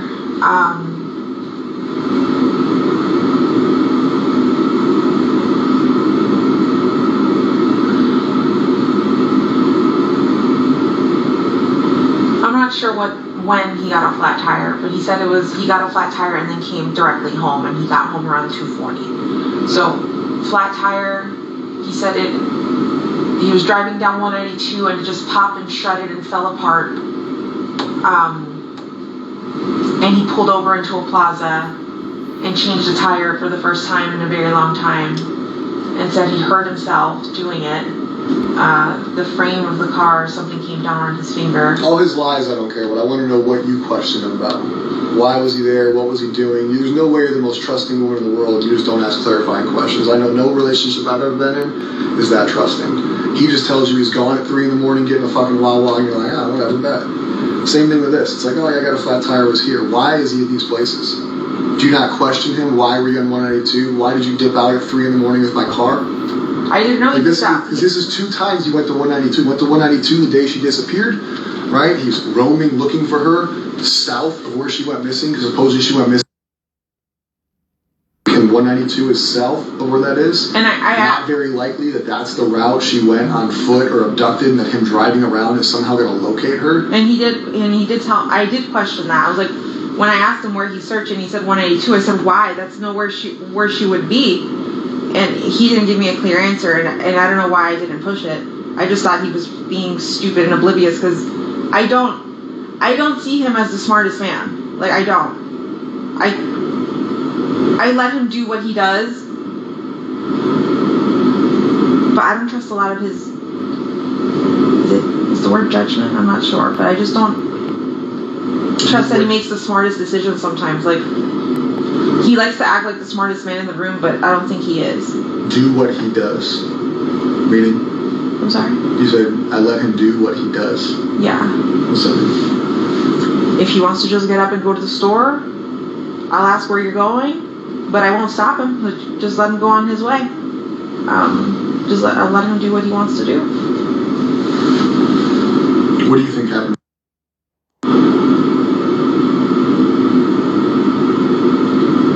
Monday to now. You know she's deceased. We showed you pictures that she's deceased. We know that she was probably deceased Sunday into Monday. You didn't see her Monday morning. I still don't want to believe she's deceased. I know you showed me pictures, but for the purpose of this conversation, I need you to believe it, because I need you to figure it out. I need you to tell me what you think happened to her. I think he killed her that night. How? I don't know. Could it be possible that he drugged her? Could he have choked her? I just don't know how you kill someone and don't leave a mess or don't leave evidence, or I mean, was there a mess? Was there evidence? I haven't gone upstairs. I don't know what you guys have. I barely went into the house today, so I don't know what. I need to know what you think happened. I think he killed her. How? You mentioned drugged her, you mentioned other things. Explain your reasoning behind those assumptions, and we'll move forward day by day. So he had access to benzos and I think Lunesta. What are those? I'm not familiar with that. Benzodiazepines are anxiety medications which relax you and can make you sleepy. Okay. And Lunesta, I think, is a sleeping medication, like for insomnia. So I don't know if it's possible he gave her something and she was drugged. In those photos that you showed me where you're saying she's dead, maybe she was drugged. But if she is dead and it was done upstairs, I could just only imagine that he choked her. I don't know how else you would kill someone and not leave a mess. How do you think he got her out? I have no idea, because roommates come in and out of the house at any given point in the morning and we don't know their schedules. They can come in at any time. You guys showed me a picture, I think, of him or her in the car at 7:30 in the morning. My roommate left the house. She's the one who leaves the earliest. She left at 7:45. So like, what if he had waited a little longer? She would have caught him with carrying a body out of the house. How did he do that without being caught or seen?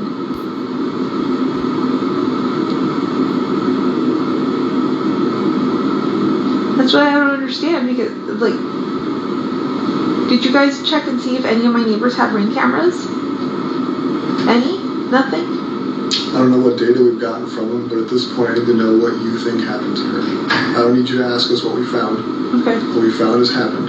I need you to come up in your words, in your mind, what do you think happened that night into Monday, because we do not know. I don't know if her murder occurred Sunday or Monday. All we know is that when you went to bed, they went to bed together, and she's no longer here. So I need to know what you think happened to her, how he got her out of the house, where he went, how he got her into the car, what is your thought on what happened. I think she was killed Sunday night into Monday morning.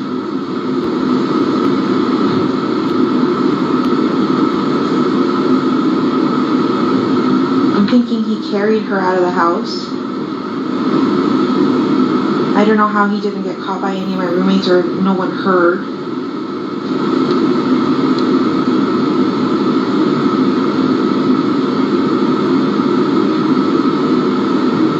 You're saying he drove all around town.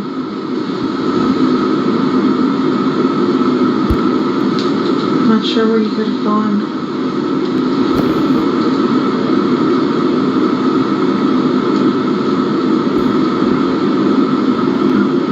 Him coming home and leaving, and coming home and leaving, what do you think? Knowing that he killed her. That's suspicious as fuck. It is suspicious as fuck, but if you're writing a book, what do you write? Let's say this is a fiction novel, right? You're now aware that he killed her, so now you can piece together a story of what happened, right? You don't know the story because you're not him, and you tell me he hasn't told you, so it's not real. So you're telling me what you think, yeah, right? We know he killed her. We know he drove out of there Monday morning. We know he discarded her backpack in the trash dumpster. We know he discarded her laptop and one shoe, right? So all her property was discarded to look like she's gone. That way he doesn't have evidence with him. They leave. You've been told that they drove around Orange County, Osceola County, wherever it was. We've pieced that together throughout the week, all right? He's told you where, at least in his version of where he was and what he was doing, right? But then you have all these suspicious times of when he's left and come back and he's gone here and gone there. So what do you think he was doing on all these suspicious times? He's roaming 192. What do you think? Knowing what you know now we can play. You know she's dead. You know that we've given you information. What do you think, knowing what you know, he was doing at 192? He was doing here. He was doing here. He was doing in Northport. What do you think?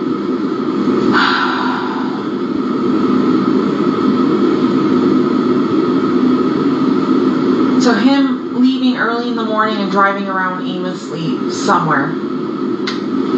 I feel like he stashed the body at that time. When he came back and then left again. But see, it's daytime. Like, how could you move a body or move something in daytime and not be seen? But like, I feel like he went back to check to make sure he did a good job or to move the body again. I don't know.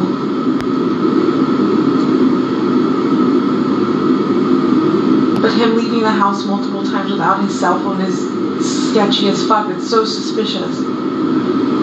Which is an intentional act. It's not accidental, so that can play into what you think happened. Yeah. Do you think phone being on the dresser? It was intentional. Her cell records and her cell data from her cell phone show it is not common for her to leave her phone at home. It is common for her to go to school with her. No teenager leaves their phone at home. It's what they're attached to it. She's left her phone home multiple times. Her cell data shows that normally it goes with her, so that's intentional. You know it's intentional because he left his too.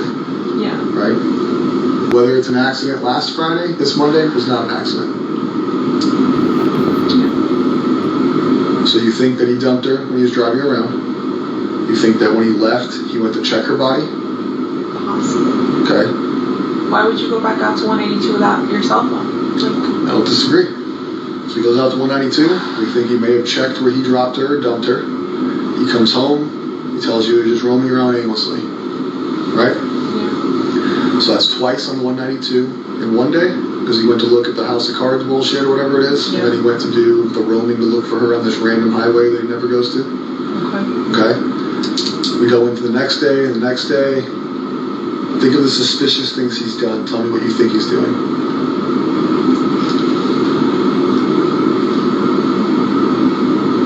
Him grabbing my phone and trying to log into his emails, that seems kind of suspicious.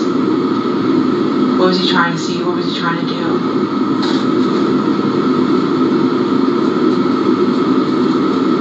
The thing is when he had my cell phone, now that I think back to it, he had something wrapped around it, so the phone was under a blanket, and he was like this. Because I tried looking at the screen at one point, and I could see an email. But that was the cell phone we took from you today, or you gave us today. Yeah.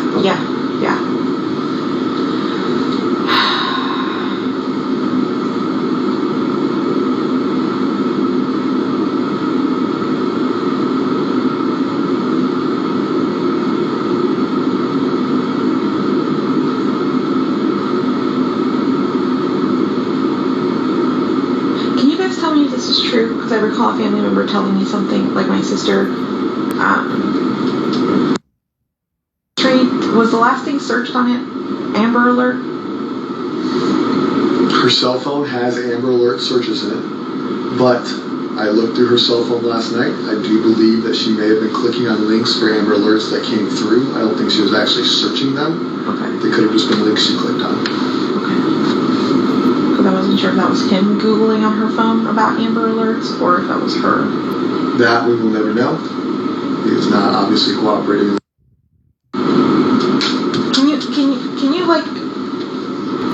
Could you guys explain what happened yesterday? Before that, I need you to continue going away. Yeah. Where are we at? Suspicious utilization of your phone. Yeah. Of the phone. Him disappearing multiple times. Him disappearing to Northport. What the hell was he doing? That is suspicious. I mean, now that I know that that's where he went, that is suspicious as all fuck. Why did he go to a storage unit facility? What was he grabbing? What was he trying to dispose of? Or what was he trying to hide in the that to me is suspicious. Do you put more weight on that than 192? 192, no, because 192 would be something happened in Northport. There'd be no reason he would take. Do you understand what I was asking with that phrase? Putting weight on it? Like, do you feel like it's more suspicious what he was doing in Northport versus 192?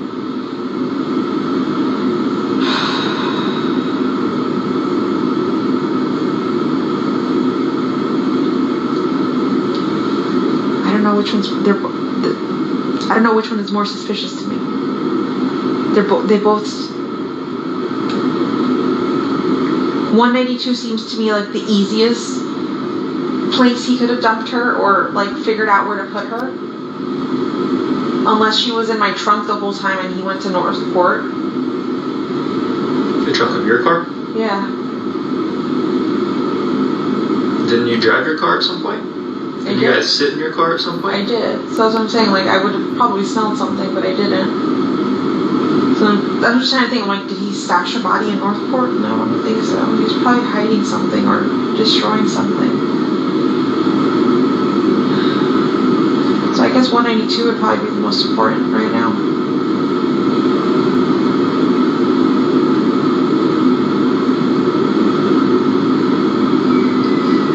Being in your trunk is oddly specific. The only reason I say that is because from what you guys have told me, he went directly from the hotel to Northport. I don't think he made any stops anywhere in Kissimmee or anything first and then went to Northport. All we know is what we can piece together through accessible cameras and data. So his movements, his driving patterns, his actions, we can only 100% say what they are if they're on camera. Okay. So we can say he went to Northport because the car was in Northport, where he stopped, where he went in between.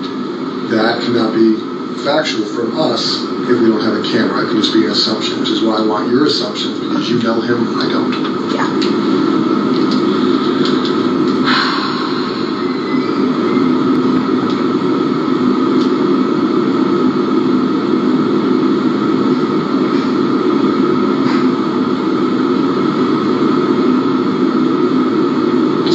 I fell asleep at 3:30, 4 o'clock in the morning,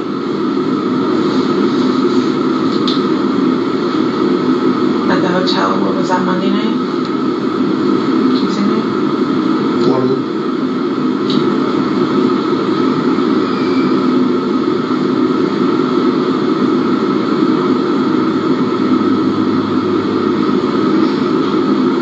I was trying to think, like, could he have had time to stop somewhere, wherever he stashed her, and then took her to Northport?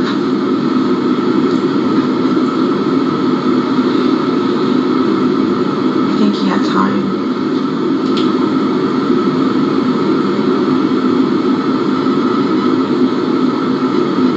Has he cleaned your car since it came back from Northport?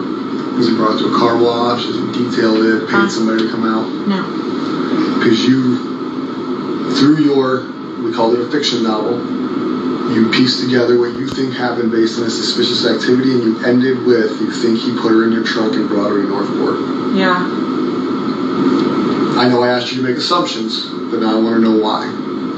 Why is that how we finished this? What is in your mind leading you to believe that is the ending to the story? Because 192 seems like a really busy strip, and I can't think of anywhere immediately, like, other than going deep into St. Cloud, like passing St. Cloud, like going into Holapa or Harmony, that I could see some stashing the body somewhere around there. But Northport has so many wooded areas, and I feel like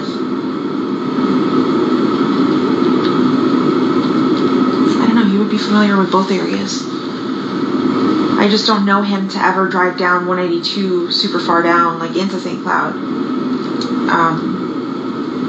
But I've known him to drive around all around Northport.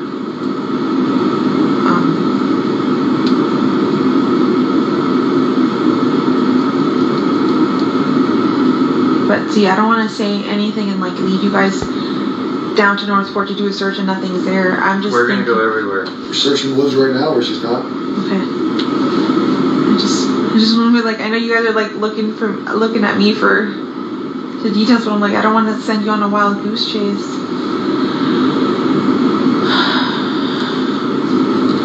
You know him better than us. You gotta really think.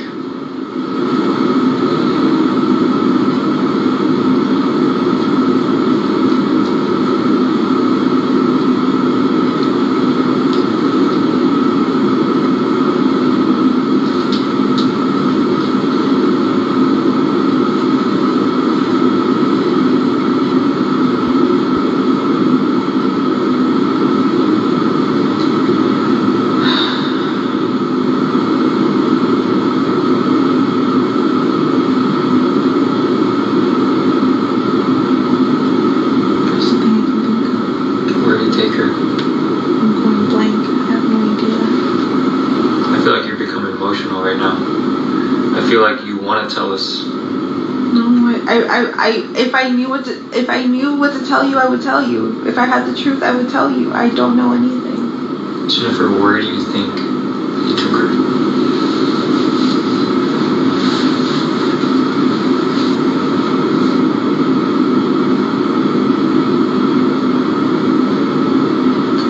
If I were him and I had to stash a body,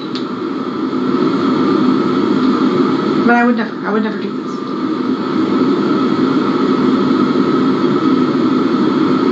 My mind would say to go to Lake Toho.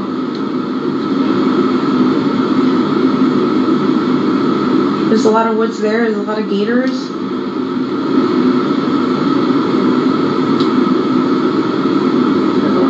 I don't want to think of it though.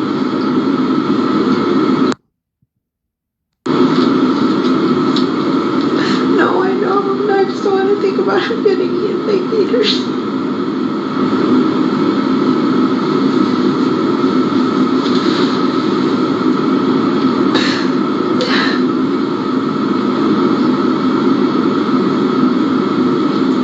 I don't know where she runs.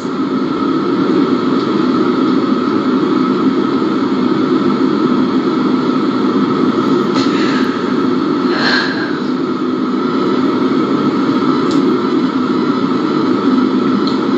I told you, there's going to come to a point where we will. Right? Volusia County Sheriff's Office just found somebody the other day that's been missing for a long time. People get found. Sometimes it's quick, sometimes it's not quick. I'm hoping this situation is today, tomorrow, Sunday. But we will find her. What you need to think about is when we find her, is there an opportunity or a chance that we are going to prove that you did not assist us to your full capability in this investigation? And if that is true, you need to think about the consequences of that. Consequences of hindering a murder investigation or a capital sexual battery investigation could be punishable up to probably the same charges, the same time in jail. I know you know that I don't believe what you're saying, and I know you know that I think you prioritize Stefan, that you prioritize jail. You see what I'm saying? Like, if we come back and prove that you sat in this room and misled us, that you didn't lead us in the right direction, or that you assisted, or you acknowledged, or you knew, you're going to be warning from jail. If I knew anything, I swear I would tell you. He hasn't mentioned. We haven't discussed this. I had no suspicion of anything. He did not tell me any more details of where he went that day other than those traps that I had mentioned.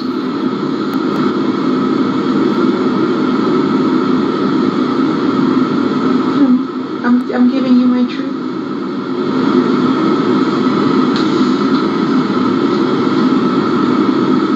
On any of the days that he came home after these suspicious outings, 192 trips, Northport trips, and everything else, did he change clothes? Did he come home and appear disheveled, sweaty, dirty?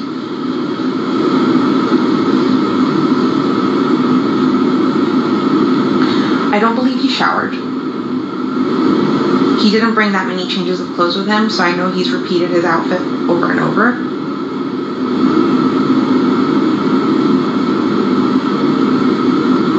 It's possible he could have come home all sweaty and disheveled after the supposed changing the tire thing, but I wasn't home to see that. But other than that, I didn't see him come home dirty or sweaty or anything like that.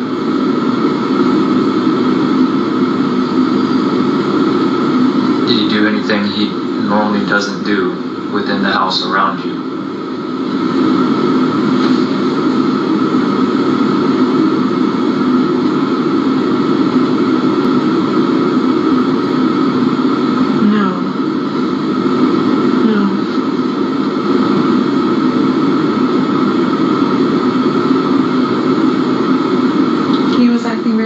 Sitting on the computer chair, chatting away with me, talking about updating his phone.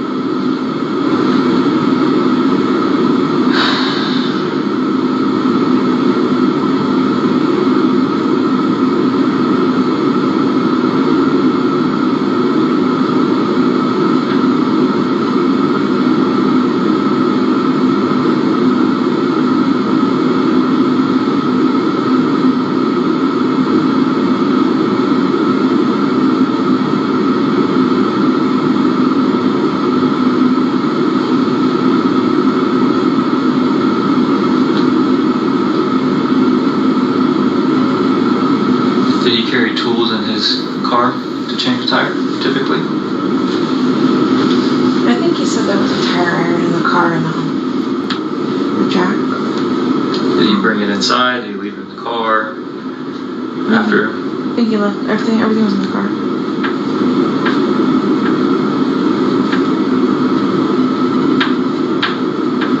Did you ever go look at his car? To verify that he changed his tire?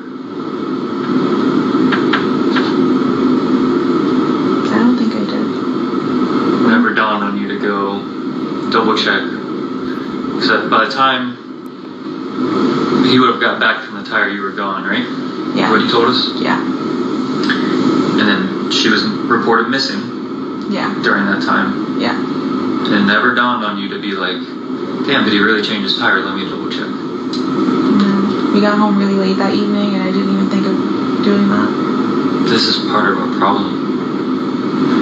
You did so many things and you never questioned it. suspect him. How can we believe some of the stuff that you're telling us, or believe that you don't know?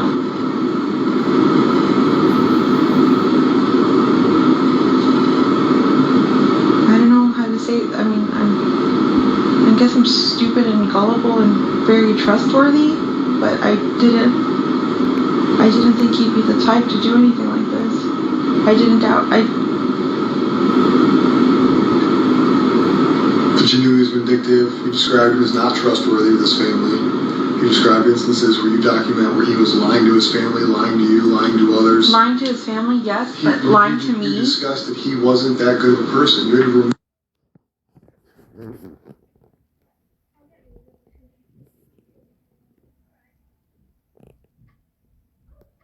it wasn't this family. You're not describing him in a positive light at all. So this trust, this caring, all this stuff makes no sense because you, regardless of the victimization, describe him as a good person. He's stealing from his parents, right? But he never stole from me. You guys have no money, but all he's doing is ordering things, right? He's buying himself things. He's not. You described him as a selfish thief. You even called it a robbery, that he robbed his parents. So you're trusting this dude who you're describing as untrustworthy.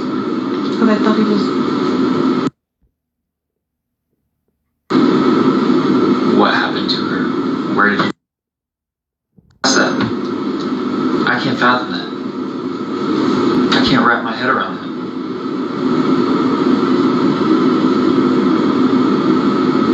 I think I only asked him if he took her to school. When I called him and told him to come to the office, I asked him, you dropped her off at school, right? Because she never made it. And he said, yeah. And I was like, she never made it. Where did you drop her off? You guys sat in your car Tuesday night when I was out there. I was out there at least 4 hours. Just you two in that car. Yeah. You can't tell me you guys did not have any conversations about this. There's no way. A reasonable person would have been questioning him. You were the last person with her. What the hell happened this morning? You never did that in that car.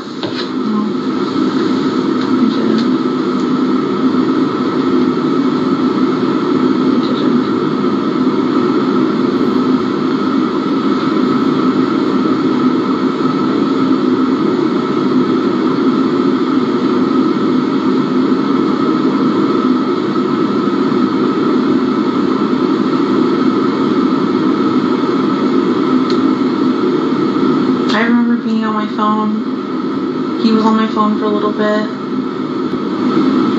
I know I was medicated, and I was just zoning out.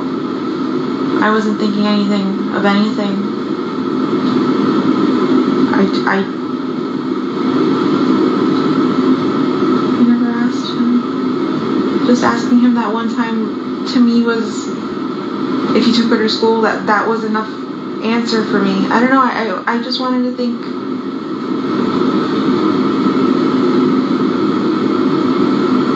not think the worst, I guess. I don't know. But I just didn't think he did anything.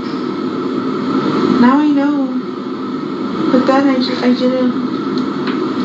I was still believing everything he was telling me.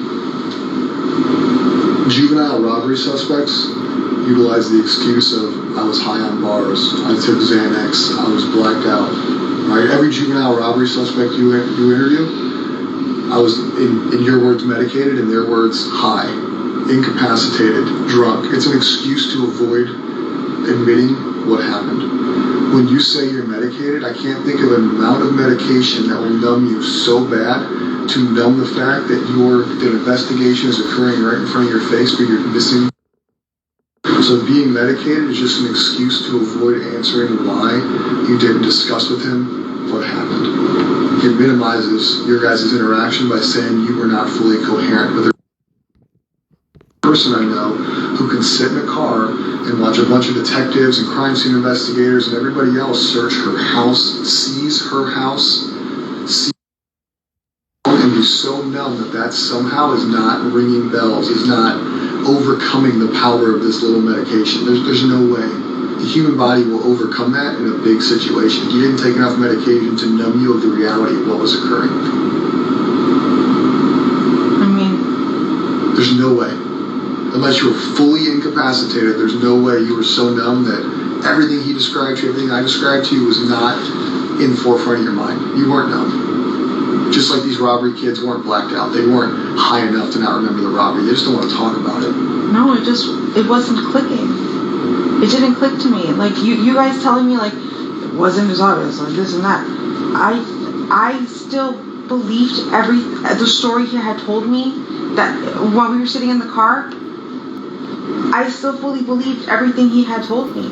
I didn't doubt him. I really thought you guys were going after the wrong guy. I'm like, they're wasting time. The real suspect is out there. She's being sex trafficked. That was my biggest fear, is that she was being sex trafficked. I didn't think that she would actually be dead. But you thought enough to get him a lawyer. I really thought you guys were going after the wrong guy. At that point, from the jump, we've been trying to find her.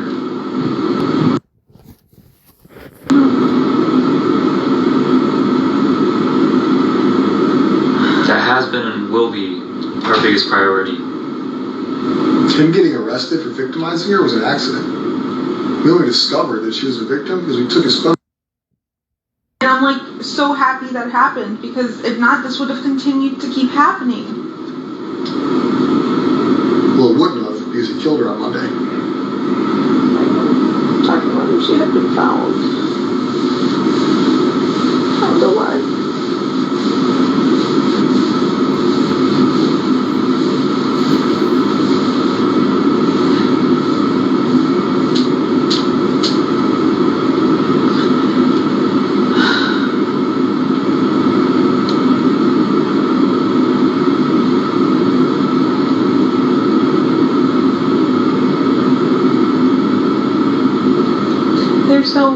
I've asked this before, but there's no like map you guys can show me of like with the highlighted route of where he could have taken, to see if I could recognize anything or suspect anything. I can pull up a map on my phone of the areas you described and we can go through it. Sure. You said House of Cards? No. House game rules. House game rules.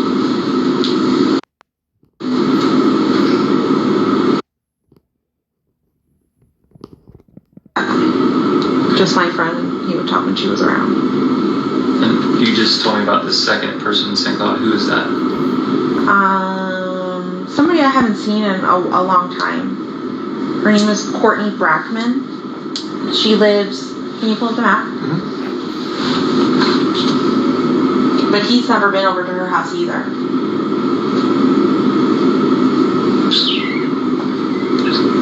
Research.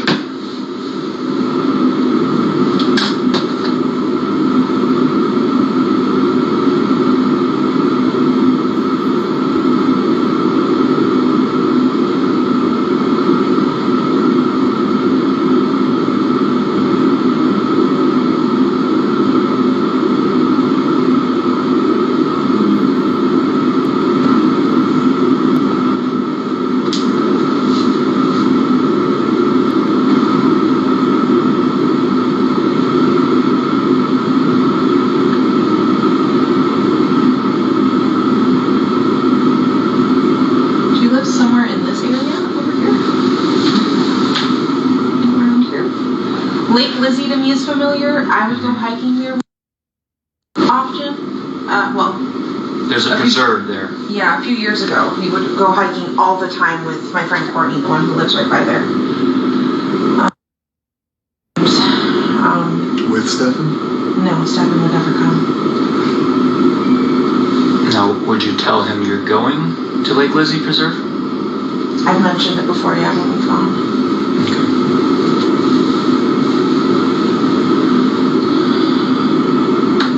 When we talked about St. Cloud and, he had asked for your top 5 places, why did this ever cross your mind? Lake Lizzie? Any of these places in St. Cloud that you're familiar with? I mentioned them the first time St. Cloud was brought up. I mentioned my 2 friends that live there. And then, I don't know if I ever mentioned Lake Lizzie. Not sure. Do you know if Lake Lizzie was special? She did enjoy going out there. Was she verbal about that? Like, did she make that known to you guys?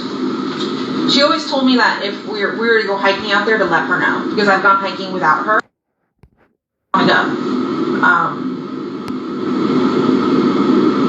But it's been a really long time since I've done a hike down Lake Lizzie with her. Okay. It's been at least 2 years.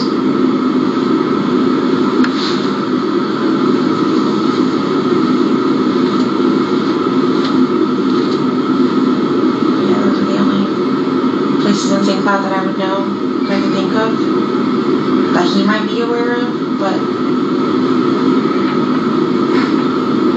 So your gut tells us no. Lake Lizzie, probably not. Like, does he even remember what the name of Lake Lizzie is? Probably not.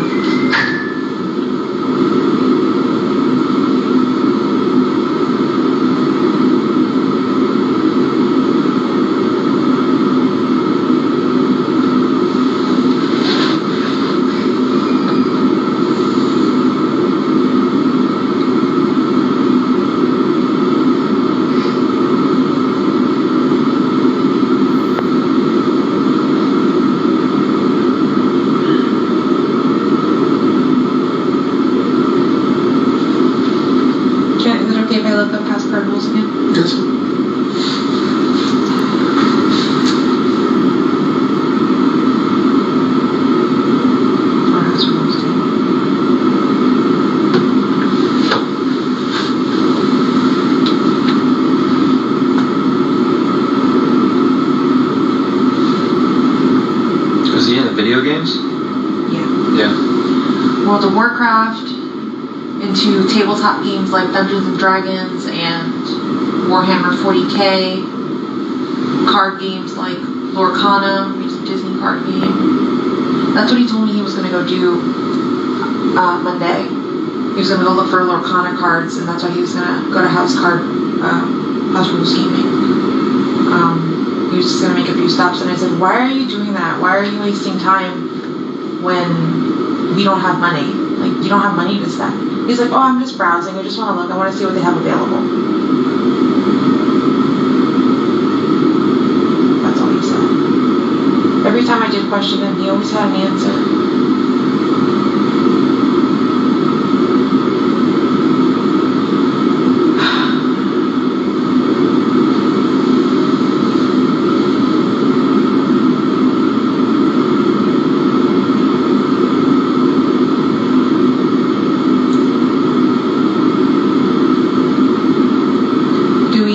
You guys know, like, up until when on 182 you guys found him, see him? Like, how far down?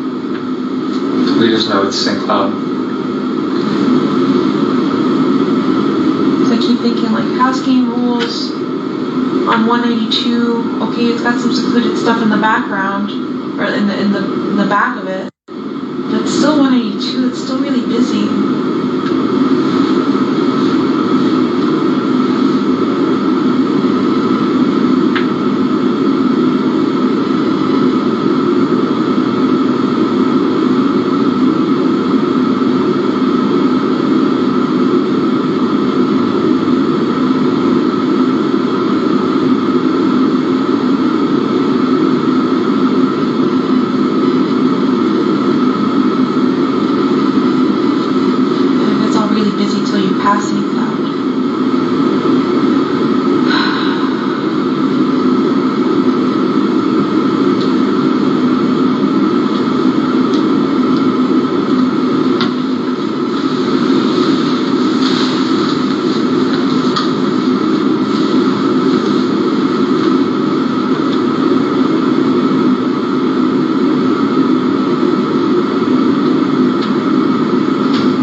here? You're driven here? I was driven here, but my dad followed behind. I think you guys said my car might be ready. We'll verify that in a minute.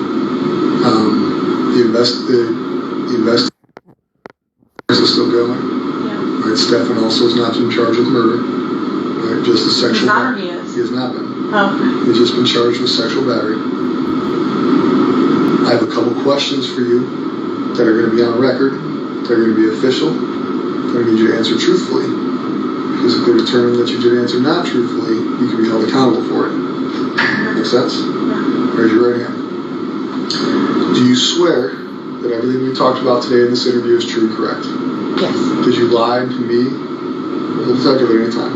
No. Okay. Do you currently know, or have you ever been aware of where his body has been since Monday? No. Did you have any? No. Were you aware at any time, whether it be the most recent instance or the first instance, victimization sexually by Stefan? Okay. At this time, you do not know where Stefan went on 192? I don't. You do not know where he went in Northport? I do not. And you have at no time this week in any conversations with Stefan where he disclosed what he did? No. Okay. The story that we talked about of what at one point we discussed that she could potentially have been in a trunk on the way to Northport. Yeah. Is that information you know to be true or an assumption? An assumption. Okay.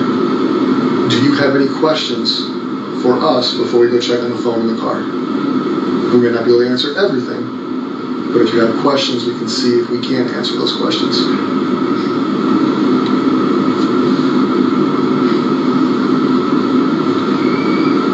It's not your only opportunity.